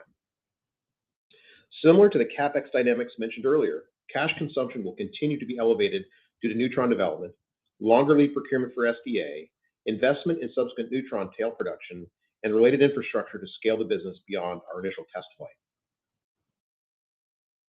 Overall, non-GAAP free cash flow, defined as GAAP operating cash flow less purchases of property, equipment, and capitalized software in the second quarter of 2025, was a use of $55.3 million, compared to a use of $82.9 million in the first quarter. The ending balance of cash, cash equivalents, restricted cash, and marketable securities was $754 million as of the end of the second quarter of 2025. The sequential increase in liquidity is due to the at-the-market equity offering that we announced earlier in the year, which generated $303.8 million in the second quarter, which in part is intended to fund acquisitions such as the announced Mynaric acquisition, the Geost acquisition, and other targets in a robust M&A pipeline, along with general corporate expenditures and working capital. We exited Q2 in a strong position to execute on our organic expansion opportunities, as well as inorganic options to further vertically integrate our supply chain and grow our strategic capabilities and expand our addressable market, consistent with what we have done successfully in the past. Adjusted EBITDA loss was $27.6 million in the second quarter of 2025, better than our guidance range of a $28 to $30 million loss. The sequential decrease of $2.4 million of adjusted EBITDA loss was driven by an increase in revenue, paired with increased gross margin, partially offset by increased R&D expenses related to Neutron. With that, let's turn to our guidance for the third quarter of 2025. We expect revenue in the third quarter to range between $145 and $155 million. We expect a further uptick in both GAAP and non-GAAP gross margins in the third quarter, with GAAP gross margin to range between 35 to 37% and non-GAAP gross margin to range between 39 to 41%. These forecasted GAAP and non-GAAP gross margins reflect improvement in launch ASP and overhead absorption. We expect third quarter GAAP operating expenses to range between $104 and $109 million, and non-GAAP operating expenses to range between $86 million and $91 million. These modest quarter-on-quarter increases at the midpoint of our guidance are to be driven primarily by continued Neutron development, spending across staff costs, prototyping, and materials, though the spend is beginning to shift from R&D to Flight 2 inventory. I'm encouraged, given the impressive progress made towards Neutron's first flight, that we're getting closer to moving beyond the past few years of elevated R&D spend and on the path to generating future meaningful operating leverage and positive cash flow. We expect third quarter GAAP and non-GAAP net interest expense to be $1.3 million. We expect third quarter adjusted EBITDA loss to range between $21 and $23 million, and basic weighted average common shares outstanding to be approximately 528 million shares, which includes convertible preferred shares of approximately 46 million. Lastly, consistent with last quarter, we believe negative non-GAAP free cash flow in the third quarter will remain at an elevated level, consistent with the prior couple of quarters, excluding any potential offsetting effects of financing under our existing equipment facility. And with that, we'll hand the call over to the operator for questions. Thank you. We will now begin the question and answer session. To ask a question, you may press star then one on your telephone keypad. If you are using a speakerphone, please pick up your handset before pressing the keys. To withdraw your question, please press star then two. At this time, we will pause momentarily to assemble our roster. And today's first question comes from Michael Leshock with KeyBanc Capital Markets. Please proceed. Hey, good afternoon. Wanted to ask on Neutron and specifically the Archimedes engine. I appreciate all the commentary there and around the hot fire tests. Where does Archimedes stand today in terms of performance? Are there any other performance metrics that you could share from what you're seeing in those tests? And, how is there a way to frame it, how close you are relative to what is required for performance to power a Neutron flight? Yeah, hey Michael. Yep. From a performance perspective, we're very happy. One of the unique things about a reusable launch vehicle is you have a tremendous number of different environments that the engine has to start and operate in. So normally you have an ascent profile where there's a couple of throttle points, and especially on a stage one, and it's a fairly simple thing. But of course, we have a re-entry burn and a landing burn. You have to start the engine at different propellant temperatures, different head pressures, and all these kinds of things. So it creates a much enlarged run box or set of conditions that you have to be able to operate the engine in. It's much more challenging to do. But from a basic performance, of the engine, we're very happy where it is. It's like I say, it's just a much more complicated qualification program to get through because you're qualifying ascent and descent at the same time. Great. And then shifting to a longer term question, you've talked about a satellite constellation potentially being a long-term opportunity for the company. How close are you to begin working on a constellation of your own? We saw the release of Flatellite earlier this year and the focus of it designed to scale. Is a Rocket Lab constellation something that is being developed or talked about today? Or is it more likely a longer term opportunity, maybe 5 or more years down the road? Thanks. Yeah, sure. So we've always, as you point out, we've always made our ambitions clear here, and we think that is the power of being an end-to-end space company, is when you have the ability to build whatever satellite you need and launch it at will. It's a very powerful position to be in.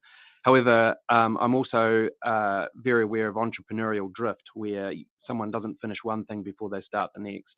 And while we've been methodically building all of the capabilities and vertically integrating all the satellite components and whatnot we need to be able to do exactly what we want to do, until Neutron is finished and flying, that's the key element of being able to deploy a disruptive infrastructure of satellites. So I wouldn't expect any huge announcements from us on constellations until the big piece of the puzzle, which is Neutron, starts to absorb less of our focus. Great. Appreciate all the detail. Thank you, guys. And our next question is from Eric Rasmussen with Stifel. Please proceed. Yeah, thanks for taking the questions, and great to hear all the progress. And I'm happy to hear the noise around the dredging. Seems like there's not really an issue in the near term of getting to your schedule.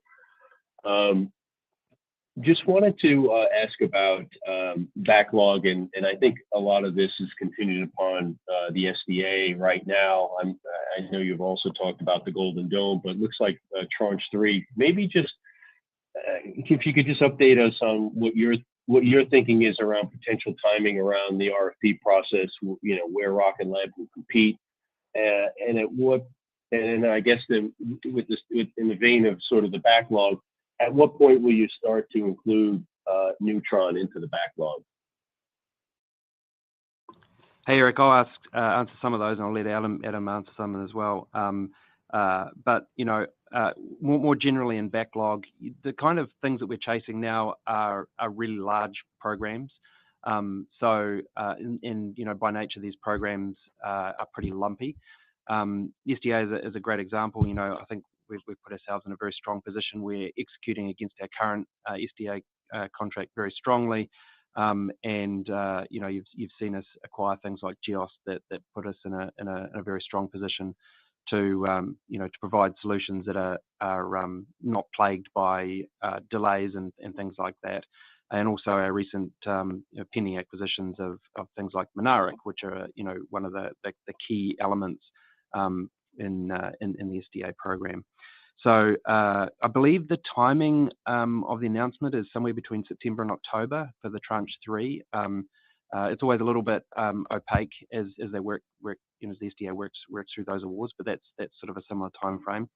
But at any one point, we're working very large proposals, both government and commercial, and just by their very nature, they take a little bit longer to solidify. But I'll let Adam, maybe if you've got any comments on backlog. Yeah, no, I think you hit it right. I think, look, we've got diversity in the things that we're chasing. It's easy to focus on something like SDA Tranche 3 because it's kind of a big shiny object that a lot of people are actually chasing. But we've got a lot of diversity in the things that we're going after. And to your question on Neutron's influence on backlog, we do have 3 missions of Neutron in the backlog today. Those were added over the last few quarters, and I would say that of course we expect after a successful flight of Neutron that will start to gain a lot more momentum, because as you can imagine, launch customers are they're betting a lot when they choose a launch vehicle. It's a long-term choice, and there are limited choices out there today. So everyone's being very careful about what they do. So we do expect that demand to be kind of unleashed, if you will, once we have a successful test launch. I would say that if you look across all of our businesses, and then again, we're starting to see the diversity benefits, where if you look at the opportunities we're chasing across our subsystems business, across Electron, both commercial, government, HASTE variants, we're seeing strong demand across all of them. So it's just a matter of kind of converging. And if you look at the trend of backlog over the last year, actually launch has been the bright spot, right? We had a huge step up when we put the SDA Tranche 2 award into backlog, and then basically we've been working against that as we recognize some of that revenue, and then launches continue to build in the backlog, and that's going to continue to be, we believe, to be the case once Neutron kind of gets past that next big milestone or achievement of initial launch. Great. Maybe just sticking with launch and Electron, you already did 11. Sounds like you have the 12th one coming up pretty soon, your 70th launch. What would you say the mix between your traditional Electron launches and maybe HASTE missions in the back half of the year? What does that look like? Yeah, so if you look in our backlog right now, if you look at the mix, we're expecting about I think it's 3 of the remaining launches this year will be HASTE missions. So as Pete talked about, we're on path to do at least 20, hopefully more than 20 launches this year, which will be nice growth off 2024. And so we haven't had any HASTE launches yet this year. So we're looking at roughly 3 launches, and all of them in the back half of the year.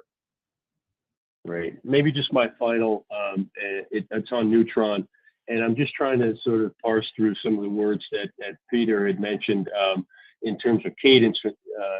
I think previously we were expecting, the first test launch, so you have more of a 1-3-5 launch cadence for the first few years. But given the strong demand signals ensured a launch, and then maybe just, if I'm reading right, is it possible that that's something you can accelerate, or what does that look like? Are we still sort of targeting that 1-3-5? Thank you. Yeah, Eric. I mean, I get ridden every day on that question. The reality is, it just takes time to roll in the learnings between flights. We proved with Electron that was the right kind of scale up cadence. And if you look historically across rocket programs, it's even pretty aggressive. So we'll stick with that 135. And look, who knows? But at the moment, from where we are in the program, that feels like the right kind of place to target everything. Thanks. Good luck. And the next question is from Andre Shepard with Credit Suisse. Please proceed. Hey guys, Andres here from Cantor Fitzgerald. Not sure what that was. Hey Pete, hey Adam, and hey Patrick. Congrats on the quarter and all the great success. I'll limit myself to two questions just to be respectful to all the other analysts. Maybe one on space systems and one on launch systems. On the space systems, Adam, I'm wondering if you can maybe remind us kind of what does the revenue recognition look like for the SDA Tranche 2 award, both for this year and for next year? And I know you mentioned obviously you're exploring several opportunities, but just to come back to SDA Tranche 3, if I'm not mistaken, right, that could potentially be the largest contract in company history. And so how would you characterize maybe the likelihood of success there? Thank you. Yeah, I can comment on kind of the rev rec, generally for the SDA program Tranche 2 transport layer that we're executing against. So, these programs typically, the award was, I believe, in late 2023. And so you typically when the program kicks off, you're doing a lot of the kind of initial finalizing the design and so forth. So where you really experience the meat of the revenue recognition is when you're actually starting to take possession of the bill of materials to build the satellites with. So right now, as Pete mentioned, that's we're kind of getting in now to that sweet spot where we're going full scale production of those vehicles. So we're going to see a ramp in spending and a ramp in rev rec resultantly from that. I think that you should expect that revenue will be pretty, I would say, evenly balanced between the second and the third year of the program, with 2025 being the second year in reality, and next year is kind of the third year, and then it'll tail off. So you have kind of tails on either end, with most of the revenue recognition in 25 and 26. I mean, just if you want to just think broad strokes, for contribution in 2025, it's probably, if you want to think in the order of kind of 150 to 200 million is the right range to be in. And then again, that should look somewhat similar in 2026, assuming that we continue to execute like we have. And then if you look at SDA Tranche 3 tracking, should we be fortunate enough to win that program, as you said, it would be the biggest program by a significant margin that the company has earned to date. And it would have a similar profile. I mean, there's a chance that there could be some revenue recognized early in the program, even as early as some of it later this year. And then you'd have kind of the buildup, where 2026 would look for that program would look probably like 2024-ish looked for SDA.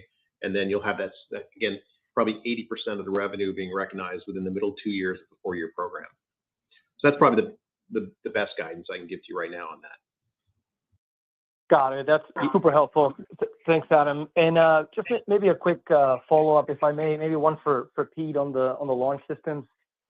As we're getting closer and closer to Neutron, I'm curious if you're seeing perhaps an uptick from customer demand or prospective customer demand for future flights. Obviously, you have the track record, the heritage from the Electron and HASTE, Neutron still coming up. But given what do you want to call it, the conflicts between the administration and SpaceX management team, just curious if you've seen perhaps an uptick in interest for Neutron, for future Neutron missions, and any color there, since Neutron essentially will be the only viable alternative to the Falcon 9, right? So just curious on what you're seeing. Thank you.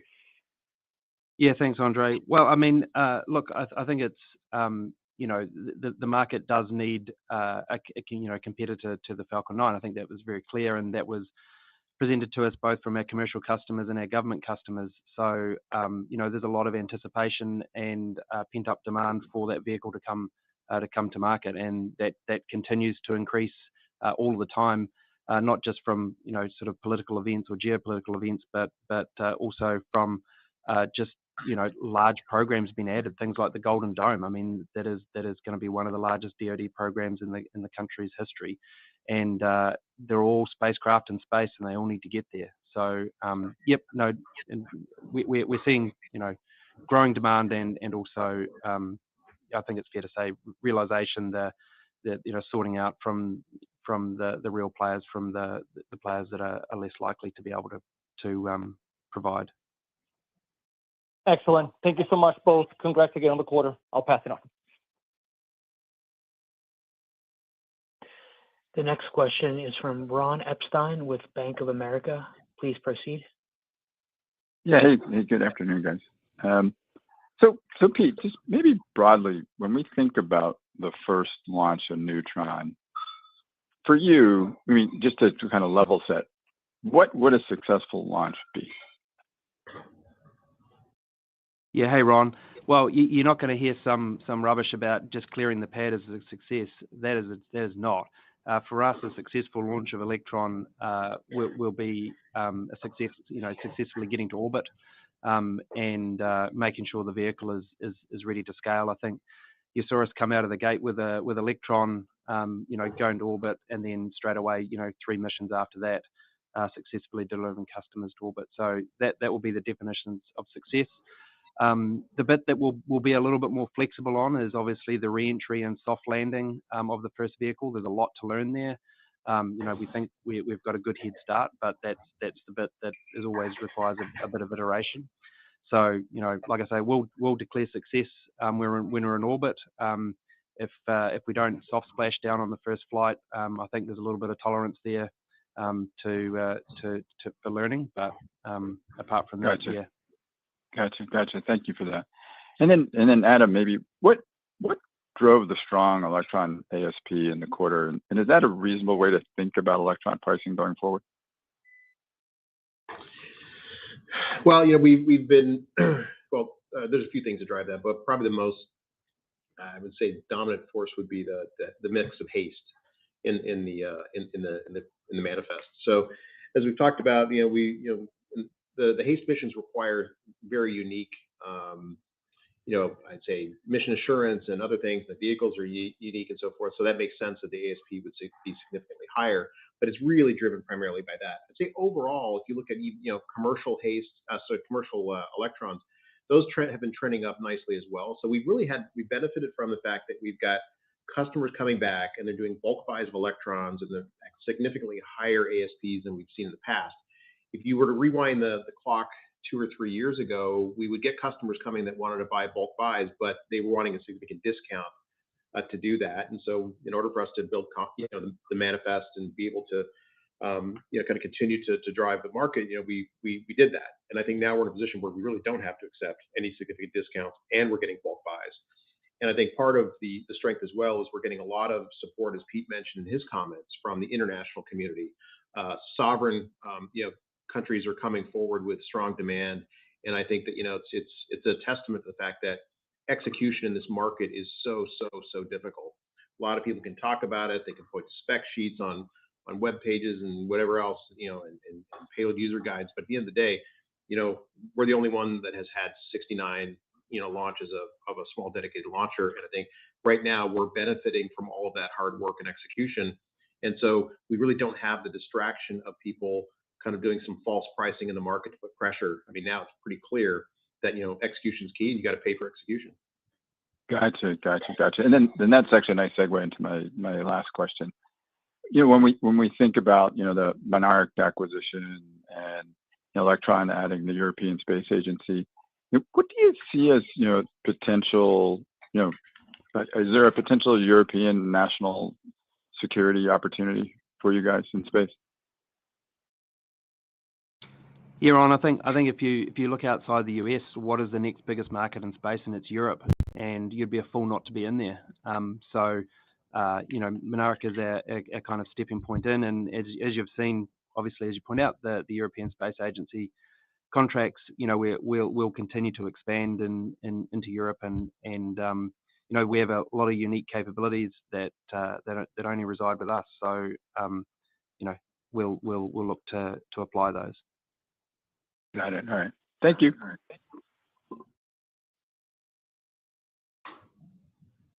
Our next question comes from Edison Yu with Deutsche Bank.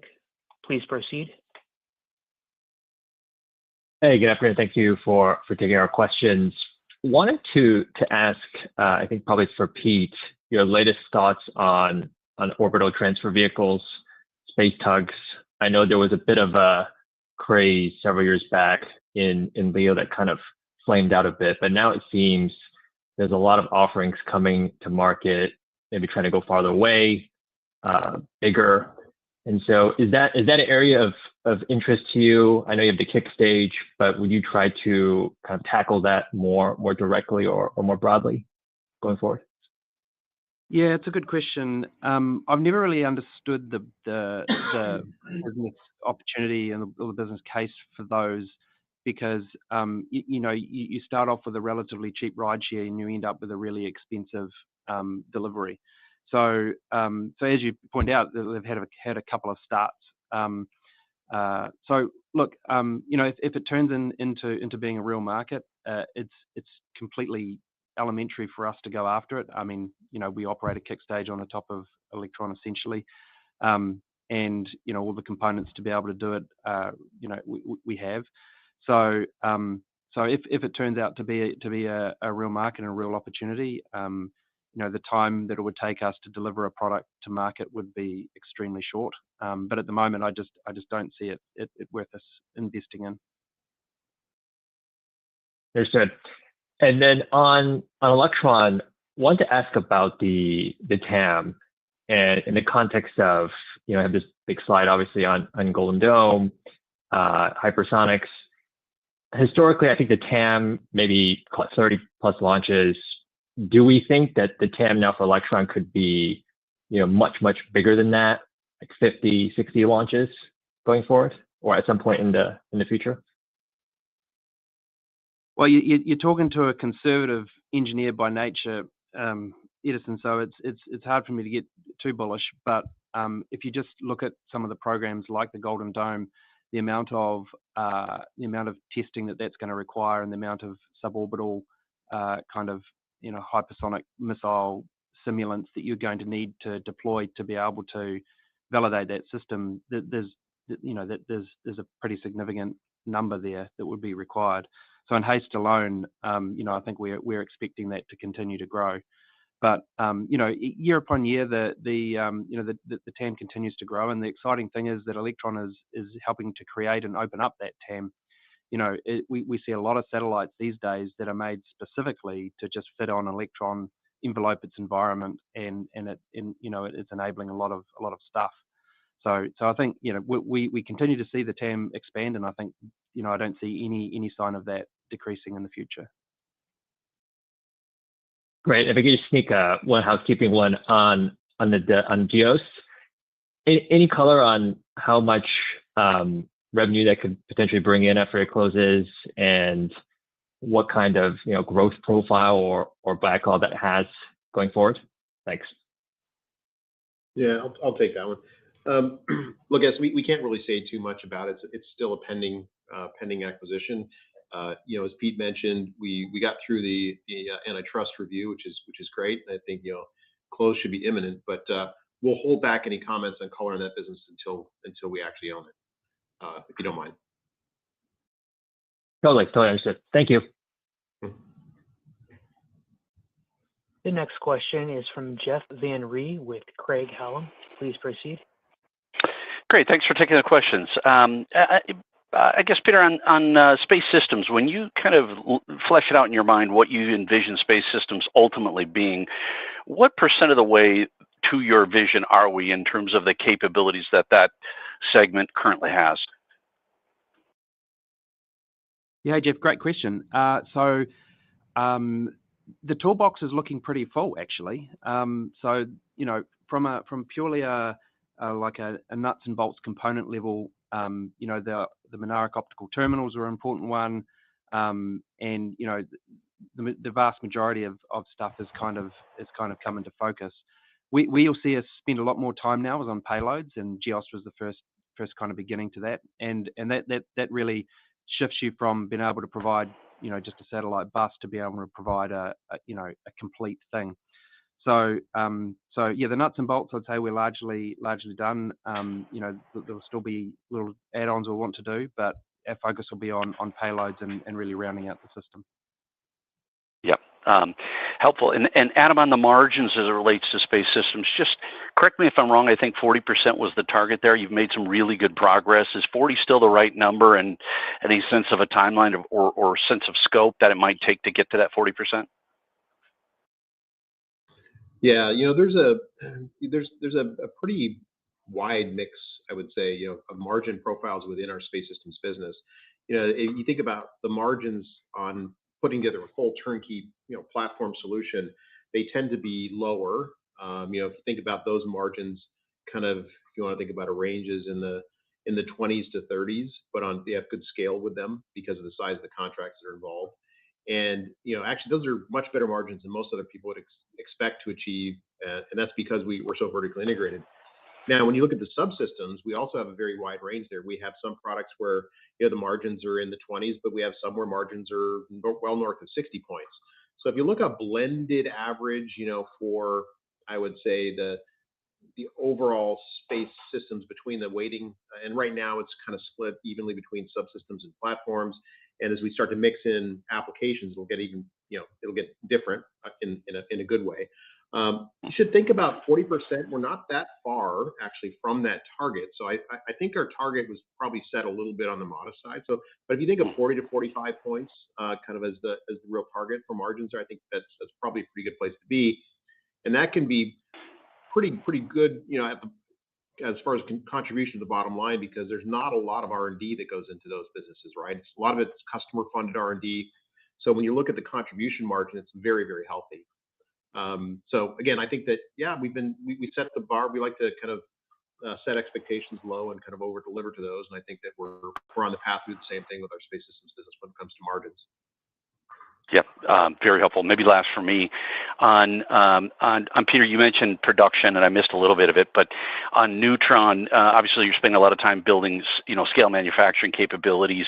Just where are you in terms of Neutrons now, in terms of how many are you initially building, and what is the manufacturing capacity that you're putting up, to give us a glimpse in terms of how you're thinking in number of ships, this year, next year, year after?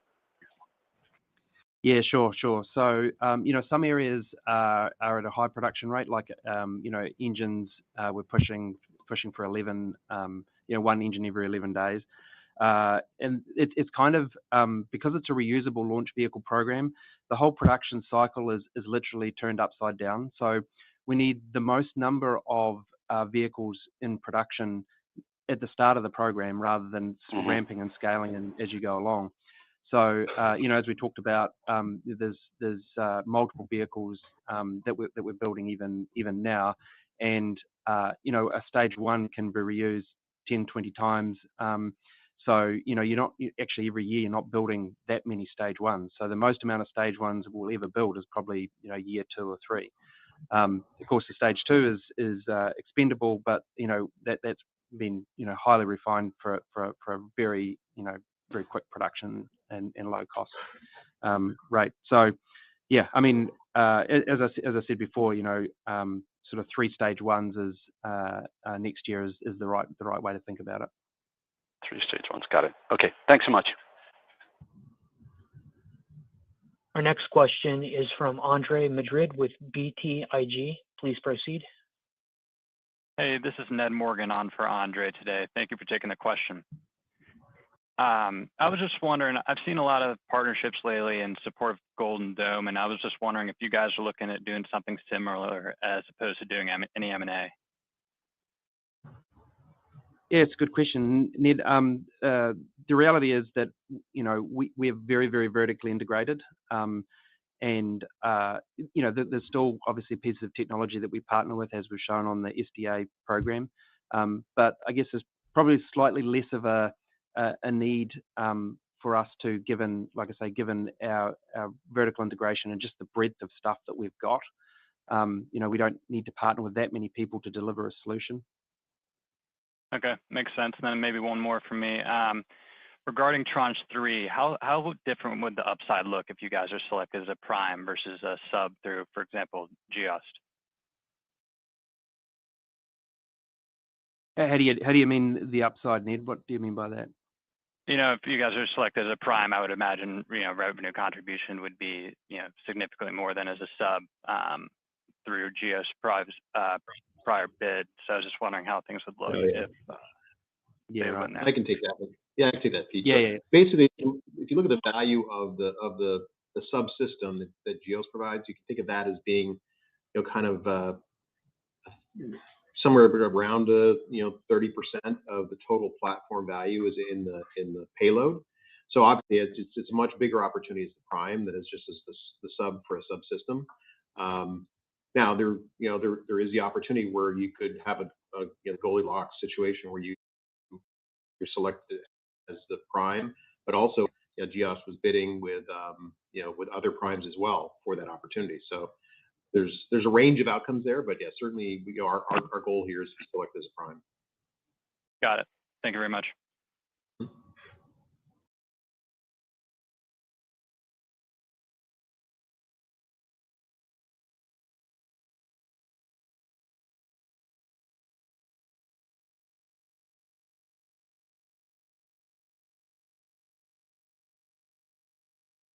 End of conference call.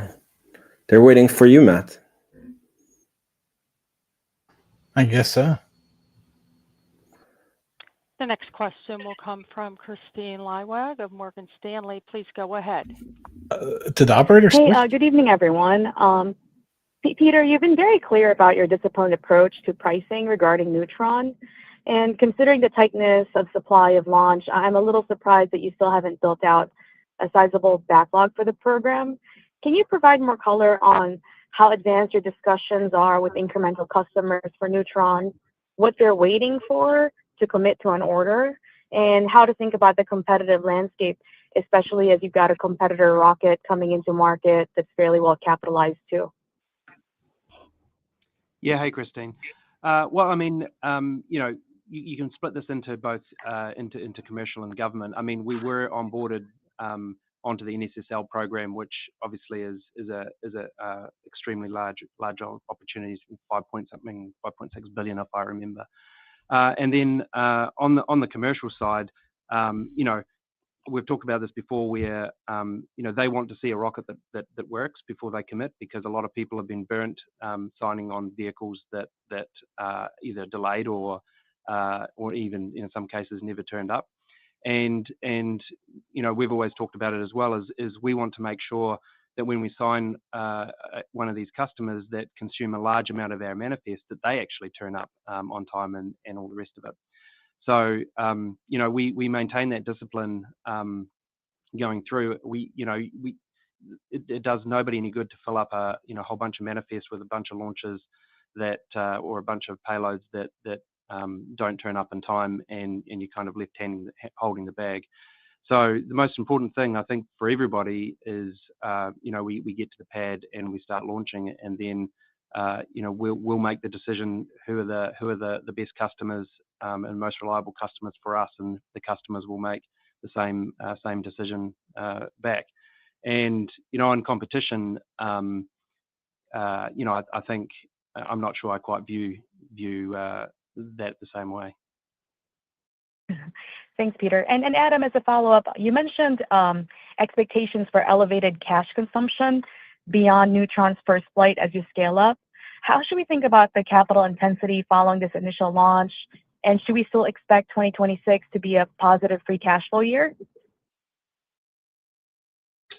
Yeah, look, I think the cash consumption will continue after the first launch, because as Pete mentioned, we're building the subsequent tails. And so if you think about the cost to build a booster, and I think we've kind of used this, we've communicated this term or this figure before, but you assume around $60 million for a booster, and you're building several of them in series. or in parallel in some cases here. You could consume additional capital from that. The key thing for us is getting through that first test flight.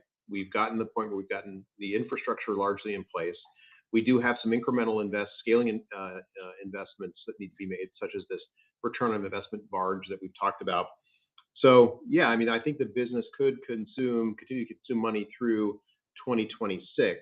So I would say more realistically for, I would say, positive free cash flow 2026, again, given how aggressively we're moving forward, given the demand signal that we're getting, I think that's probably not likely. I think it's much more likely to be in 2027. But it depends. We could come across opportunities that generate enough offsetting incoming cash flow that it kind of balances that out. But right now, I'd say you should think of Neutron as being continued to, even in success scenario, in particular in a success scenario, continuing to consume cash as we kind of build out that capability and put all the other scaling infrastructure in place. Great. Thanks for the color. Yeah, I think it's important, Christine, to differentiate though that I believe that the P&L will obviously look much better once we get through the initial kind of successful test launch of Neutron. So I think it's important to separate the kind of the free cash flow from the P&L optics, right? Because I think the P&L does get much friendlier much sooner. And then I think like a lot of other growth businesses, we're going to be continuing to invest to grow, but the P&L should start to look much more attractive. And I think that's we're keeping our eye on both, obviously. Great. And as a follow-up to that, I mean, look, it's a good problem to have if you have a product that works and if you can scale up very quickly. Those are all good problems to have as a growth company. But when we think about the capital size that you might need, if you can build like in a bull case scenario, how much capital could you potentially consume with free cash flow in 2026? And when you think about the cash balance today, is that enough?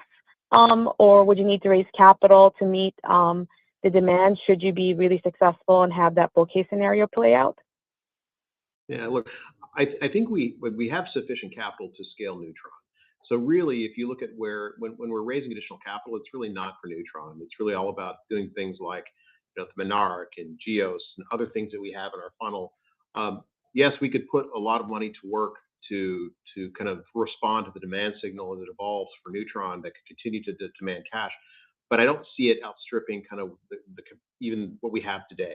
So again, I think that you're right. It's a good problem to have. I don't think that any liquidity constraints would be driven by Neutron. I think it would really be driven by how aggressively we want to go after and enable inorganic TAM expanding type of opportunities. Great. I'm tempted to ask one more, so I just might. So when you look at that opportunity, I mean, it seems like the capital markets are fairly open. Your stocks at record high levels. How aggressive do you want to accelerate some of those growth TAM opportunities, and where are those verticals? Where are you most interested in? What does that look like? Yeah, I'll let Pete comment obviously on as well. But I would say, look, we continue to see opportunities to further vertically integrate our supply chain. So we've done that very successfully in the past. We'll continue to find those types of opportunities. I would say that when you look at the ultimate end-to-end vision, obviously has applications elements to it, which is Pete talked about some of that earlier. But I would say right now it's probably too early to show a lot of leg on kind of where we're going there. Because as Pete said, given the focus and the risk of entrepreneurial drift, we're very, very, very focused on getting Neutron delivered, establishing very key fundamental and foundational payload capabilities, and then the rest is to be kind of put into focus a little bit later. But Pete, I'll kick it over to you. Yeah, no, you said it very well, Adam. I mean, Christine, we're not finished yet. That's for sure on M&A opportunities. Great, thank you. The next question is from Ryan Koontz with Needham & Company. Please proceed. Great, thanks. Most of my questions have been answered, but I'll touch on Space Systems a bit. Nice progress on gross margins, obviously. I know you had acquired the solar business and some backlog there that was lower margin. How do you think about that business going forward? and have the margins in that business now kind of normalized with new contracts and such that make you comfortable with the trajectory and continuing to see some uplift on space systems? Thanks. Well, I can take part of the tactics on that one real quickly. So if you actually look at the progress on gross margin for the Solero business, first of all, has been very, very strong. When we acquired that business, we were looking at high single-digit gross margins, and in the first half of 2025, we delivered margins that were above the long-term target that we'd set for that business. We'd set a target of 30%. That business is subject to the margin volatility, is subject to kind of where some of that early contract, which still hasn't completely kind of flowed its way through the books yet, that there's still some to be delivered on that. And so it's the timing of when that kind of comes in and out of deliveries. But I would say, look, if you just kind of look at where we'll be for the year, we're going to be pretty much spot on our long-term target of 30%.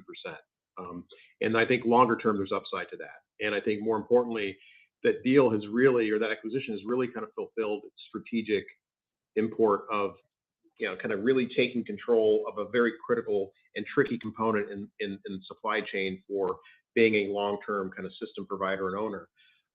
So I think on that front, hopefully that gives you some color. And then, I think maybe Pete, you can speak to maybe the types of opportunities that we see in that business going forward and kind of where you expect margins to land for those. Yeah, no, thanks, Adam. Yeah, so we continue to expand capability in that business. Obviously, you would have seen that we were successful with some CHIPS money, which has enabled us to completely modernize, or will enable us to completely modernize the reactor fleet in there, and that drives in itself efficiencies. But if you look at programs like the Golden Dome, there is an unprecedented amount of spacecraft and power that's needed to fulfill that. And there's 3 space grade suppliers in the world, and we're currently one of the largest, if not the largest. So I see a lot of exciting opportunities for that business going forward. I mean, we are one of the preeminent providers for national security solar, so that's a pretty exciting future. That's great. Thanks so much, Pete. Our next question is from Suji DeSilva with Roth Capital. Please proceed. Hi, Pete. Hi, Adam. Adam, can you just remind us or tell us how the Neutron cost will flow, maybe from OpEx to COGS, as the first launch goes, and whether that might be material to the gross margin, so we could anticipate that as these first few launches go off? Yeah, that's going to be a really challenging thing to model for you guys. I think that, and that's a function of the fact that the first, the test flight, of course, all of that's flowing through R&D, right? And now we're actually starting to, for the subsequent tails, that's now going to flow through cost of goods sold with revenue cover associated with it. So the P&L is going to fluctuate quite a bit, to the positive, as I mentioned to an earlier question. Now, when you start talking about the reusability and what that introduces to the volatility to margins, you can imagine that as we progress through, it was quote unquote hardening Neutron's reusability, how many reuses will, for example, we'll be able to assume for amortizing over, the kind of future missions. That's going to be a great influencer over gross margin. So you can imagine if the rocket is only kind of assumed initially to do X number of reuses, but it actually surpasses that, or it comes in underneath that, you're going to have a lot of volatility, because you got to have a situation where you have a fully amortized booster with all the revenue going forward on it, or you could have made assumptions where you expect to fly a certain number of times and it under kind of achieves to that. And so you have a lot of, incremental costs for future missions that weren't assumed. So it's going to be a tough one to manage. I think that, the only thing that we can really point to, it's a bit different because it wasn't designed to be reusable from the outset, was Electron. And we've been able to bring down Electron costs dramatically, right? And that's without reusability. So, we have a track record of successfully kind of scaling and bringing down costs. As we've talked about many, many times, another big influencer to gross margins is overhead absorption. So, I suspect that Neutron will be a little bit different, but not fundamentally different from the fact that what's going to drive its gross margins is going to be cadence, right? So it's reuse and cadence, but cadence is something that we We understand how that works with Electron, the huge benefits you get when you get the cadence up, and that's going to be a large driving factor for Neutron as well. Again, also coupled with our success in getting this vehicle to be reusable as quickly as possible and for as long as possible. Okay, great, Adam. We'll get my quantum computer out. And the other question I have is on payloads. Is Geos kind of your entree here, or do you have efforts in-house for payloads as well as this inorganic effort, or will that segment be grown through inorganic exclusively? Thanks. Yeah, Sujit. So a little bit of both. The reality is that often these payloads, especially when you're looking to bring solutions to bear in national security, have very, very long development cycles and a lot of heritage associated with them, which kind of naturally lends itself to acquisition more than organic creation. But there's certainly some elements of payloads internally that we're looking at that we will just go under our own steam, and then some things like Geos, best in class. It would take decades to recreate that. So an acquisition is by far the most efficient way of opening that opportunity up. Okay, helpful color. Thanks, Pete. Thanks, guys. And the next question is from Anthony Valentini with Goldman Sachs. Please proceed. Hey guys, thanks for the question. I'm just curious if, I recognize you guys are, laser focused on Neutron here, but is there any reason to think that, you guys would introduce a new launch vehicle in the future that is either larger than Neutron or maybe even in between Electron and Neutron in terms of the capacity that it can take into orbit? Yeah, good question, Anthony. So certainly not. We don't really believe there's really a market between the Electron and Neutron side. It's a very limited opportunity in that range. Now, if we need to go larger, I guess the good news is that the vehicle is very scalable. It's a 7-meter diameter stage 1 tank, so it's a very short, dumpy vehicle. So typically that's what governs your ability to increase the vehicle size is your tank diameter. Otherwise, you end up with big, long, skinny pencils, and that becomes challenging. So we have no intentions at this point in time. We think we've got the market accurately sized, and we've proven historically that we're not bad at making those kind of calls. But if for whatever reason the market drastically moved to a larger scale, we have a vehicle architecture that is very easy to scale. Great, thank you.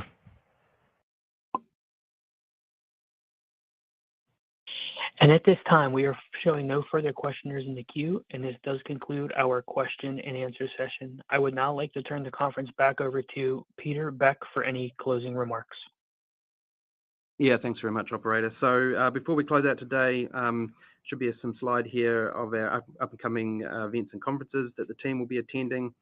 We look forward to sharing more exciting news and updates with you there. And otherwise, thanks for joining us. That wraps up today's call, and we look forward to speaking with you all again about the exciting progress that we make here at Rocket Lab.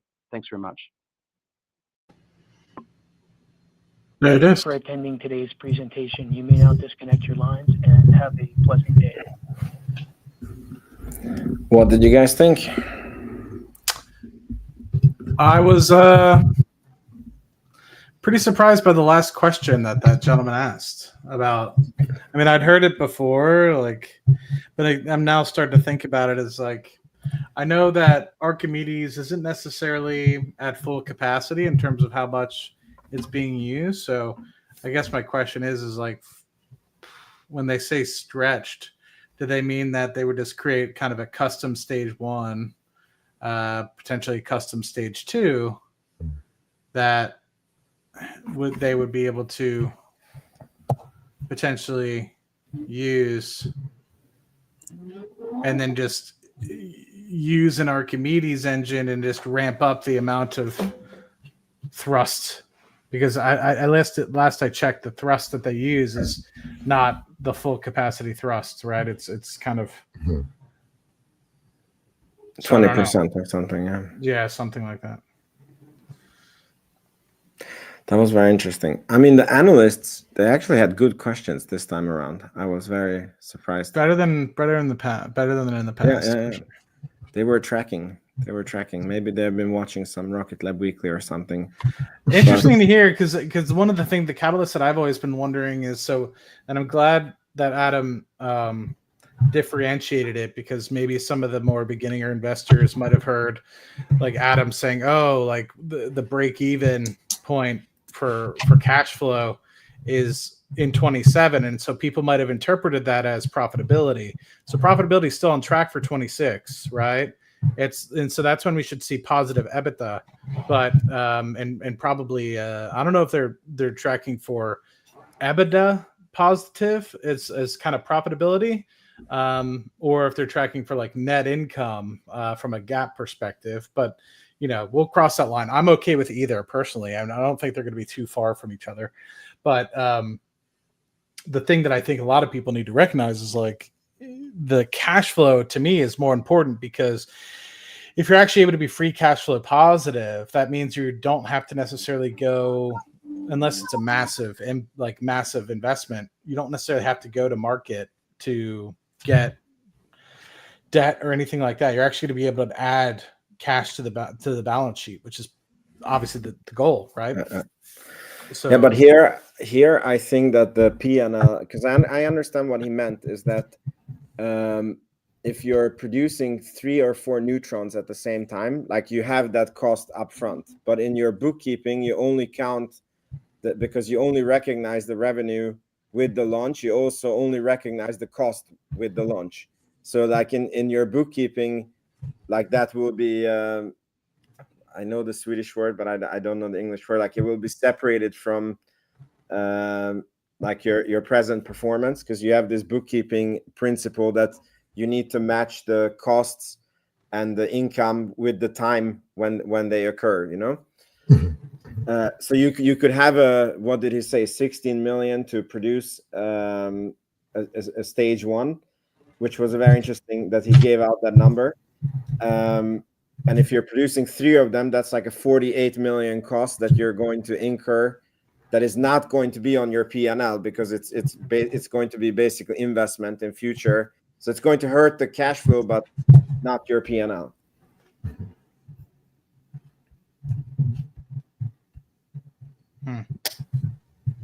What do you think, Scott? I mean, good overall. A few extra things that kind of stood out to me. We saw the Electron with the highest average selling price, 9.3 million this quarter, which is like crazy good. And that's without haste. So not only that, but I think looking forward as well, the Electrons that are in backlog, I think that's also seeing all-time high average selling price as well. So that business just keeps going up and to the right. It's great to see. I did find it interesting that there's only 3 haste outlined for the rest of the year. Because if memory serves, and I wish I could remember where I saw it, but it was some official talking about wallops. And they mentioned, I think, 6 launches, or 6 Electrons flying out of wallops within the next 8 months.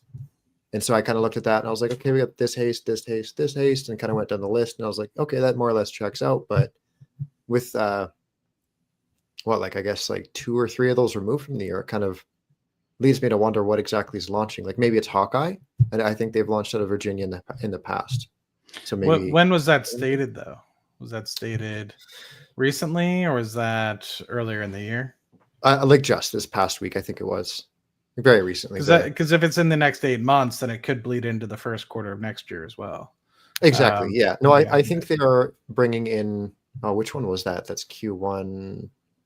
Or no, Aspera's. Kratos is the one I was thinking of. So Kratos would be that's Q1, and that was one of the ones that was factoring in. But I'm with you. I mean, they had 2 launches last year. 2023 was the inaugural. There's only been 3 haste launches to date.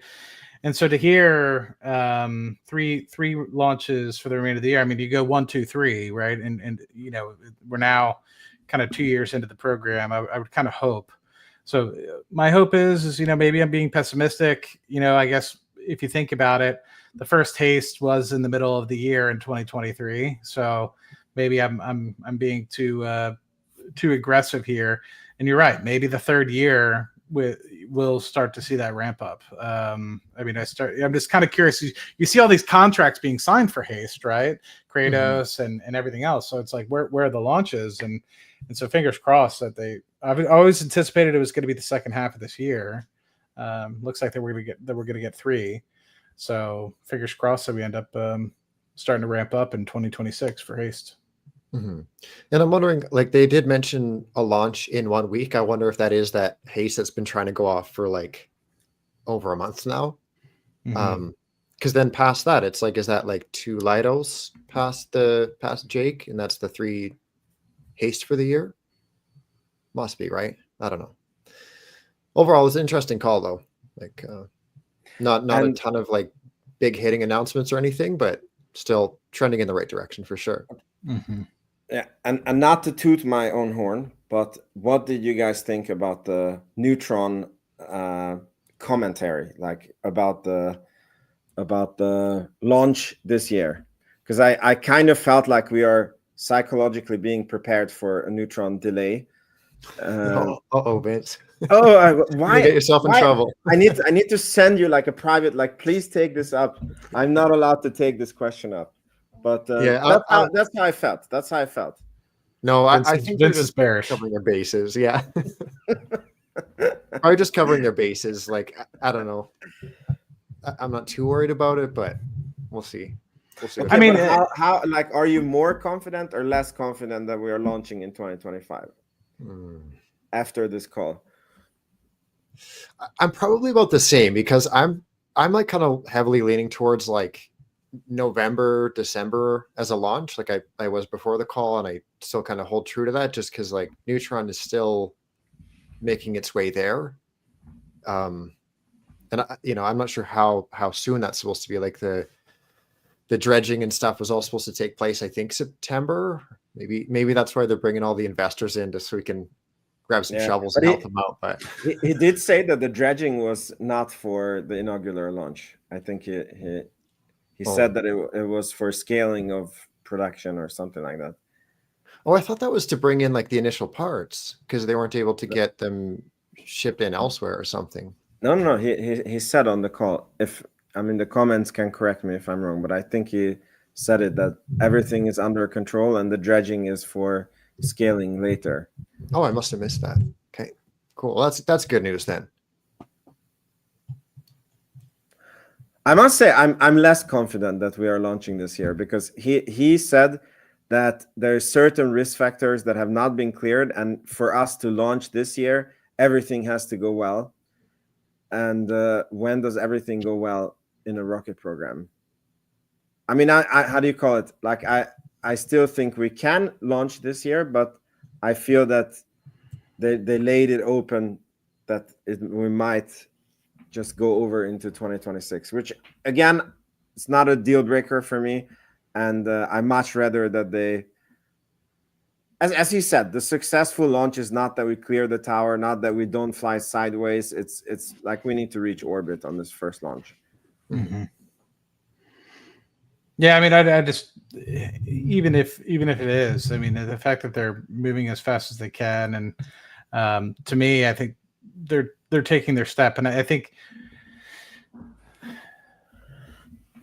we could be as critical as we want today, and I think people can throw rocks at it like you are, Vince, because you're bearish, and just kidding. But no, people can throw rocks at it and say, "Oh my God, how could they have delayed from December of 2024 to the first quarter of 2026 or second quarter of 2026 when they eventually launch it?" And if you think about it, in the grand scheme of things, it's still a vastly successful program, considering the competition and analogs across the United States. And I think a lot of people are being super critical and impatient, because a little bit of money is on the line, and it's a marathon with this particular process and not a sprint. And, so I think Pete is 100% correct here. And look, they could have met the December 2024. I am 100% confident that if they were not trying to make sure that they had the assembly lines and everything fine-tuned and, you know, building serial number 2s and number 3s and number 4s like they are already for Neutron, they could have launched this thing in December of 2024, I bet. But the thing that I'm confident in, it gives me, I much rather them approach it the way that they have. Now, the only way that I could see this being a catastrophic failure is if for some reason the design is complete shit, which I don't think that is plausible. Just knowing the way that these guys operate, and but there's always that possibility, right? A very slim possibility, but there's always a possibility that for some reason there's a flaw in the design. But in that respect, then a lot of the delay and the assembly line building and building the serial number 2s, 3s, 4s, etc., will have been for naught. But to me, I much would rather them do the approach that they have today, because it's almost like, okay, they get the first launch off and now they're ready for customers, and they can not only just wait and try to get the assembly line up and running, but the assembly line is already up and running. They can build the second Neutron and get it all integrated and tested and then say, all right, who's next, right? And so to me, that's more important, and it's almost like you can hit the ground running instead of trying to take baby steps. And so I think a cadence of 135 is going to be very important, and actually I think it might actually end up being much faster than 135, but I think that they should take the appropriate conservatism. I mean, I'm not saying it's going to be like 1.8 like 12 or something like that. I mean, I think it'll be, 1.4 or 1.5, so I wouldn't be surprised, but it also depends on the amount of customers, right? So there's that piece too. There's only going to be several launches that are R&D launches. So this first launch will be, sorry, I'm like kind of just getting on my soapbox here. It's going to be the first launch, which is R&D to demonstrate capability, right? Just like they did for Electron. And the second launch might be also capability to make sure that they can try to land it, right? So maybe they get a soft landing on the first try, and so maybe they only have to do 2 Neutrons, but in total, and then the second one lands on the barge and we're all fat, dumb, and happy. But I think we already know that return on investment is not going to be ready until mid 2026 at the earliest anyway. So it wouldn't be surprising to me if we start having customer flights go out that are expendable in the first half of 2026. I want to raise another point, which is very interesting, which supports what you were saying, like which version would you rather have? So in the conference call, they said that the Electron launch price is going up. And why is it going up? Because it's a more and more proven vehicle, and you have to pay up for the precision and for the reliability. And which one would you rather have? Would you have that they launched Neutron in 2024 and it blows up on the pad, or it goes sideways, and then he says that, okay guys, it was great progress, Astra style, we got a lot of data, we flew 20 minutes, and all this data will be incorporated into the next flight, which results in either no customers being booked or contracts being booked at a much lower price. So I think that the fact that they're perfecting Neutron is going to lead to the same thing that is happening to Electron, that the average sales price is going higher and higher and higher at a much faster clip than it happened to Electron, right? Because like on Electron, we started discounted, and then it took years to work off that backlog, and now the price is going up. And with with Neutron, it's like there's no discounts. We're starting at the 55 million. I mean, okay, I think the first contract was like 49 or something, but in that ballpark. And then I think very soon the price can start going up, hopefully. No, definitely. And like, not even like the price is like indirectly affected as well, but like, think of all the individual parts as well that have had extra time for testing, and like, to kind of what you're saying, it's like, yeah, do you want something to happen fast, or do you want it to happen right? Because a lot of these things, like, maybe, I don't know, this is completely like pulling this from nowhere, but like there might have been a valve, for example, that they had an extra 3 months to have under pressure, and now it's like, oh shit, do you see this like hairline crack here? Well, if you didn't get that extra 3 months, that might have caused the mission to fail entirely. So I think this, we often look at like those, I mean, what's on the screen now, and we're like, okay, we're going to get this, and this done. But it's not just that those items that we're waiting for are going to happen in succession, but even the items that are already completed are being iterated into what is ultimately going to be a better functioning rocket. So yeah, it's like anything, any sort of like media, like a video game, movie, whatever. Like, do you want it a bit later, or do you want it early but to be bad forever? Right? GTA 6. I want it for Christmas. It ruined my freaking Christmas that they delayed it into. Is that what you were speaking about? Exactly. That's it. Exactly.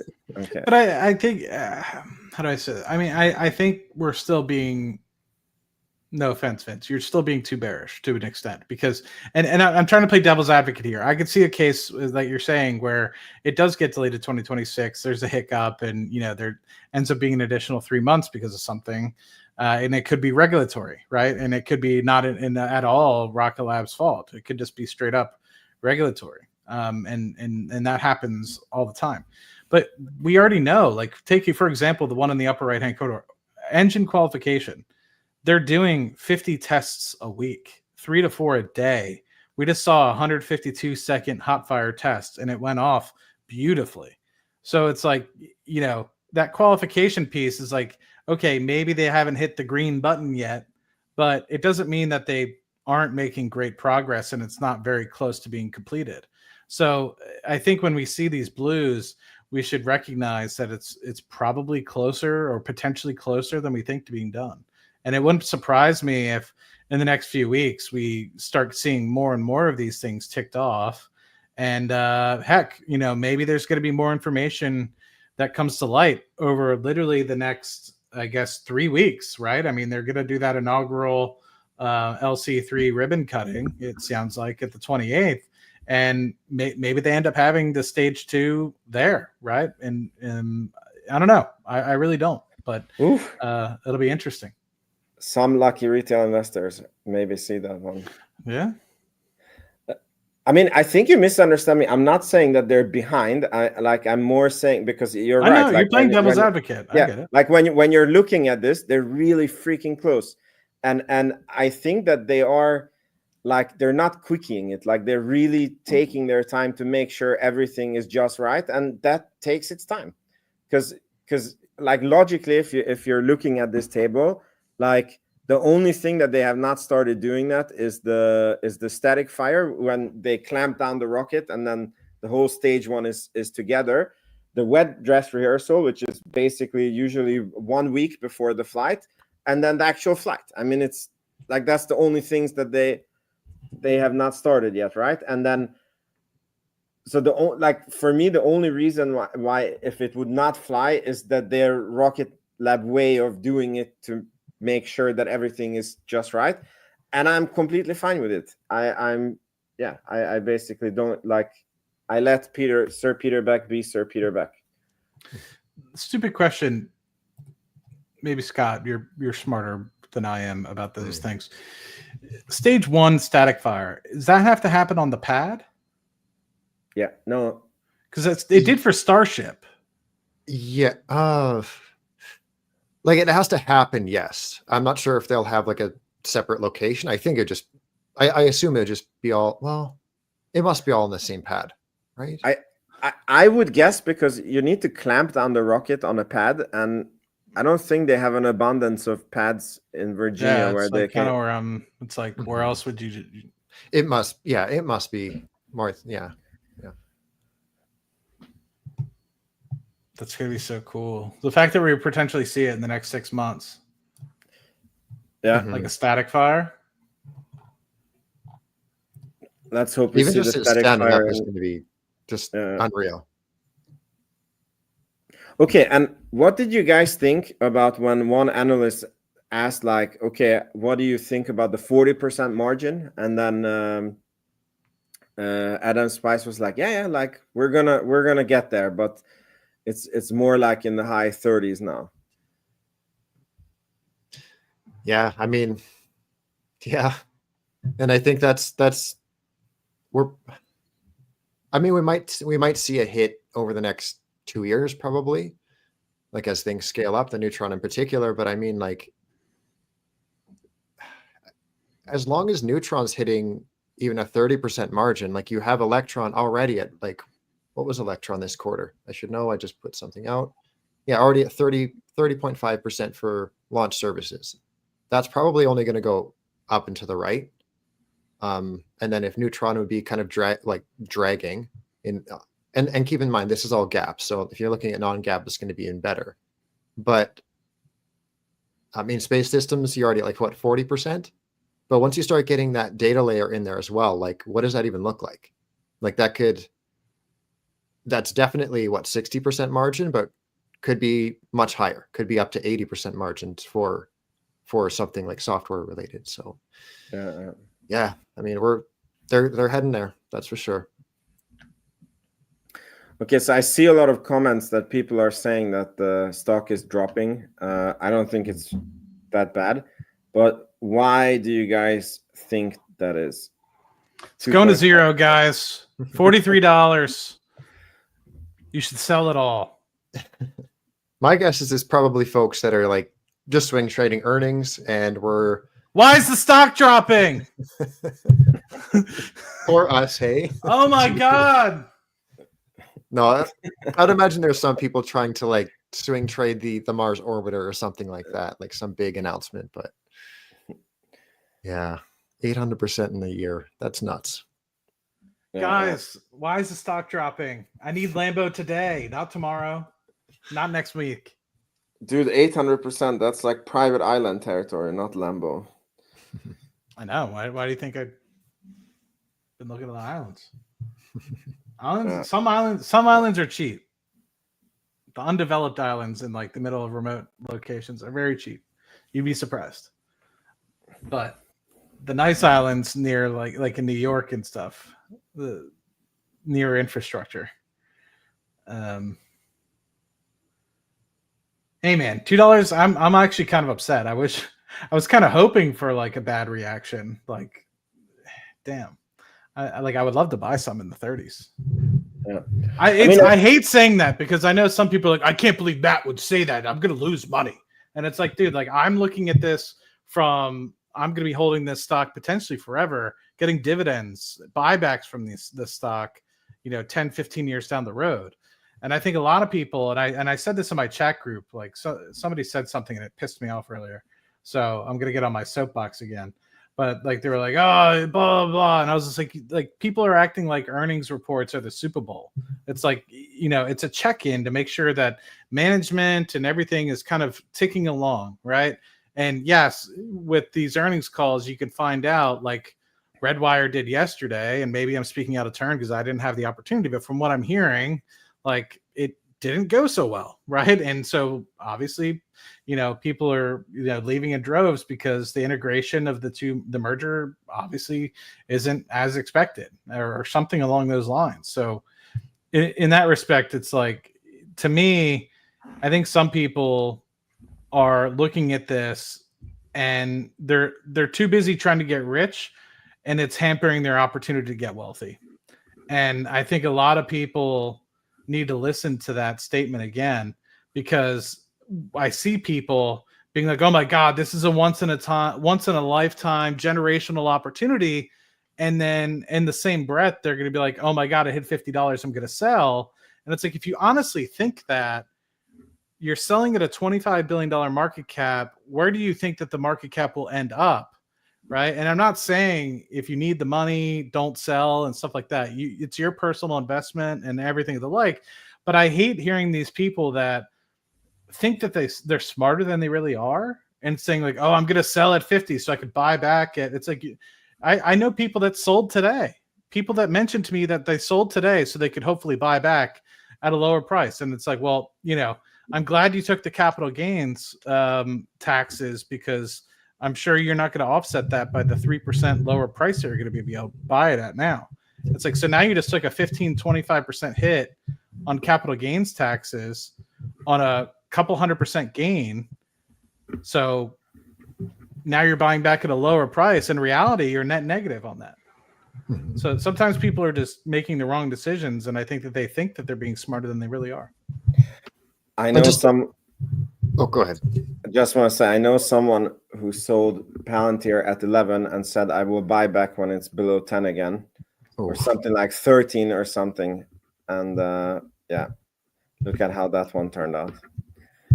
I'm going to play devil's advocate here because I'm not the type that swing trades entire positions, but like, I think there is a time and place to trim and to add, but like, I do agree with you, Matt, in the way that like, I don't think it should be done with the intent of like, I'm getting out so that I can get back in here. Cause like, you're never going to hit the top. You're never going to hit the bottom. Granted, if it is something, maybe I completely contradict myself, but maybe if it's something like it's clearly overvalued and you want to wait till it's even fair valued, maybe, but even then like the whole stack, like that's crazy. Cause like, I mean, Rocket Lab is a great example. Like when it was at like, $5, if you were to look at like ULA, you could be like, okay, Rocket Lab's a little bit ahead of itself, right? Ahead of its skis a little bit, but then, and I've trimmed along the way. I have no shame in saying that, but like it's, net, like I don't feel bad at all with what my portfolio has done over the past 5 years. So I don't know if you're out there like kicking yourself for trimming the entire position, maybe it's not the end of the world, but like just to what Matt's saying, it's like, you always got to factor in the capital gains, and you're never going to hit the top. You're never going to re-enter back in at the bottom. It's kind of a risky game when, if you think the stock's still going to 10x over the next decade or whatever, maybe don't trim everything. I don't know. Not financial advice as always, but I'll come with the third viewpoint. Sure. So Rocket Lab is a really, really volatile stock. And by definition, volatility means that it goes up a lot when it goes up, and when it comes down a lot. And so I don't think we should be mad at each other because Rocket Lab went up a lot, because it's a volatile stock. And then there's going to be pullbacks, and they will be violent pullbacks because this is not Apple. And I don't think we should be mad at each other for that. So yeah, that's and then if some people feel like it matches their investment style to trim, that's fine. Sorry, go ahead. I didn't mean to. I thought you were going to. Well, no, I was just going to jump in and just say, like, I trimmed Redwire a little while back, and I'm very happy that I did after yesterday's print. So, by the way, what happened? Now you guys are keeping me in the mystery. I also saw something on Twitter, but just a TLDR. TLDR is they acquired a business that was roughly the size of their business. Backlog shrunk somehow during that process. But I mean, devil's advocate, like I think it's one of those things where the print is exceptionally bad because of all the integration costs and stuff. I don't think it's really as bad as is perceived, but I don't know. I'm not exactly struck with competence right now from management. Just even in like, I don't care. Like even the way that Peter Beck is like, yeah, we're hoping to launch this year, but we're not going to, is very different from being like, we're going to do it, and then falling short. Like even, it just seems like they kind of like Redwire just really, like they had great guidance, for example. And then just yesterday, a few days after once the acquisition was locked in, they're just like, oh, and we're not taking away, but like heavily reducing guidance, and we're withdrawing our adjusted EBITDA guidance. And wow. Just So this could be an entrepreneurial drift, is what you're saying. What Peter Beck talked about, that you need to be focusing, and then they somehow like, let's acquire this other business that is completely unrelated. And I don't know what and to be fair as well, I think the market was probably looking at like, okay, the Edge acquisition is completed, therefore Q2 revenue is going to be way up, right? But the acquisition closed on June 13th. So the revenue that's shown in that print is 17 days worth. Yeah. But then it has all like the equity-based compensation, which is like very heavy, that is baked in there. So I think it's like kind of artificially looks a little, well, I don't know if that's the right word for it, but we'll go with it. Looks worse than what it really is, or what even Q3 is going to be. But even still, it's just that like taking away guidance after you've been talking about it since I think January is when they first talked about it, and they've been super confident, and then suddenly yesterday comes out and they're just like, oh, just kidding, we're going to take everything away and blah blah blah. So I had a lot of people reaching out to me over the last 90 days like, Matt, why aren't you in Redwire? Are you thinking about buying Redwire? Honestly, not. I never really was. It piqued my interest because so many people asked me. I looked at it in the pro forma for the two combined businesses. I didn't know what was expected of earnings, but the pro forma looked very bullish. So the EBITDA was supposed to be like in the hundreds of millions or something, like 100 million or something like that for fiscal year 2025. I don't know if that's even on the table at all. So it seemed like it was supposed to be very bullish, but so it sounds like it's not bolting on and integrating well at all. But I don't know. I need to look at it.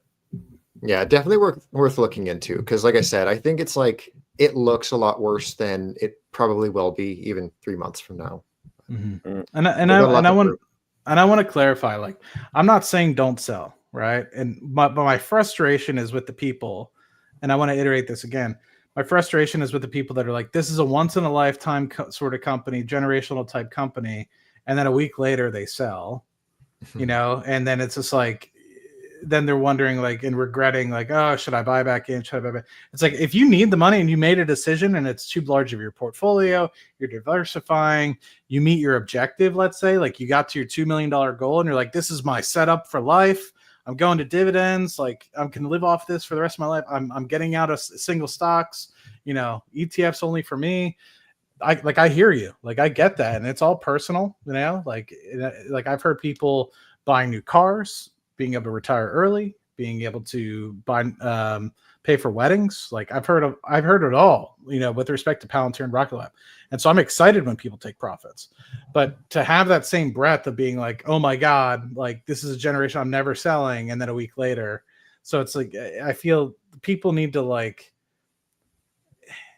everyone has their own style. People are day traders. Like you said, some people are swing traders. So, but to hear some of the people, like especially the people that I would consider follow me pretty religiously, and then they'll just be like, yeah, this is a once in generational type company.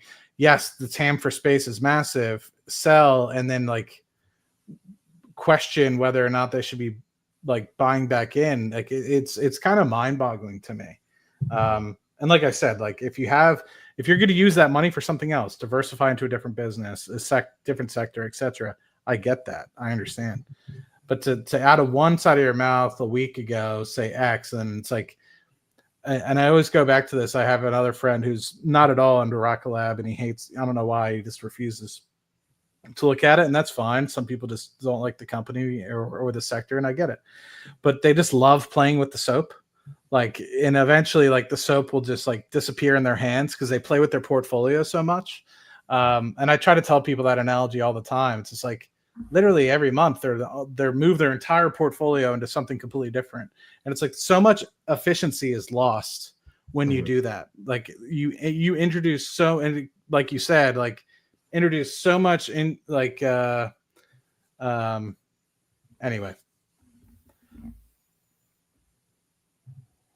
No, I hear you. Sometimes like the hardest thing to do with investing is doing nothing at all. And like I'm feeling that big this week. Like I kind of mentioned last week on the show, like there's I think five different companies of mine are reporting all in 1 week, and just sitting on my hands. Like I'm wanting to buy this or do that, and I'm just like, no. Sometimes the best move is no move. Yep, I can tell you all about it. Cool, guys. Matt, how long do you want to continue the stream?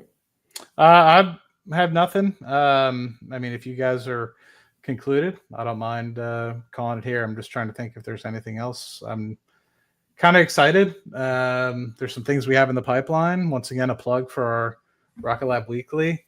But yeah, I'm trying to think if there's anything else. Yes, all I can say is it looks like we will have an interview with Sir Peter back and maybe Adam Spice. That's all I can say. Nice. Yes. Yeah. Yes, it'll be interesting couple months. So we'll see how things develop. Yes, sir. Cool. Thank you guys, and appreciate you guys streaming with me. It's always fun. Anytime, man. Anytime. Yeah, the same. Appreciate the invite. Yeah, thank you all for chiming in. We'll talk to you guys soon.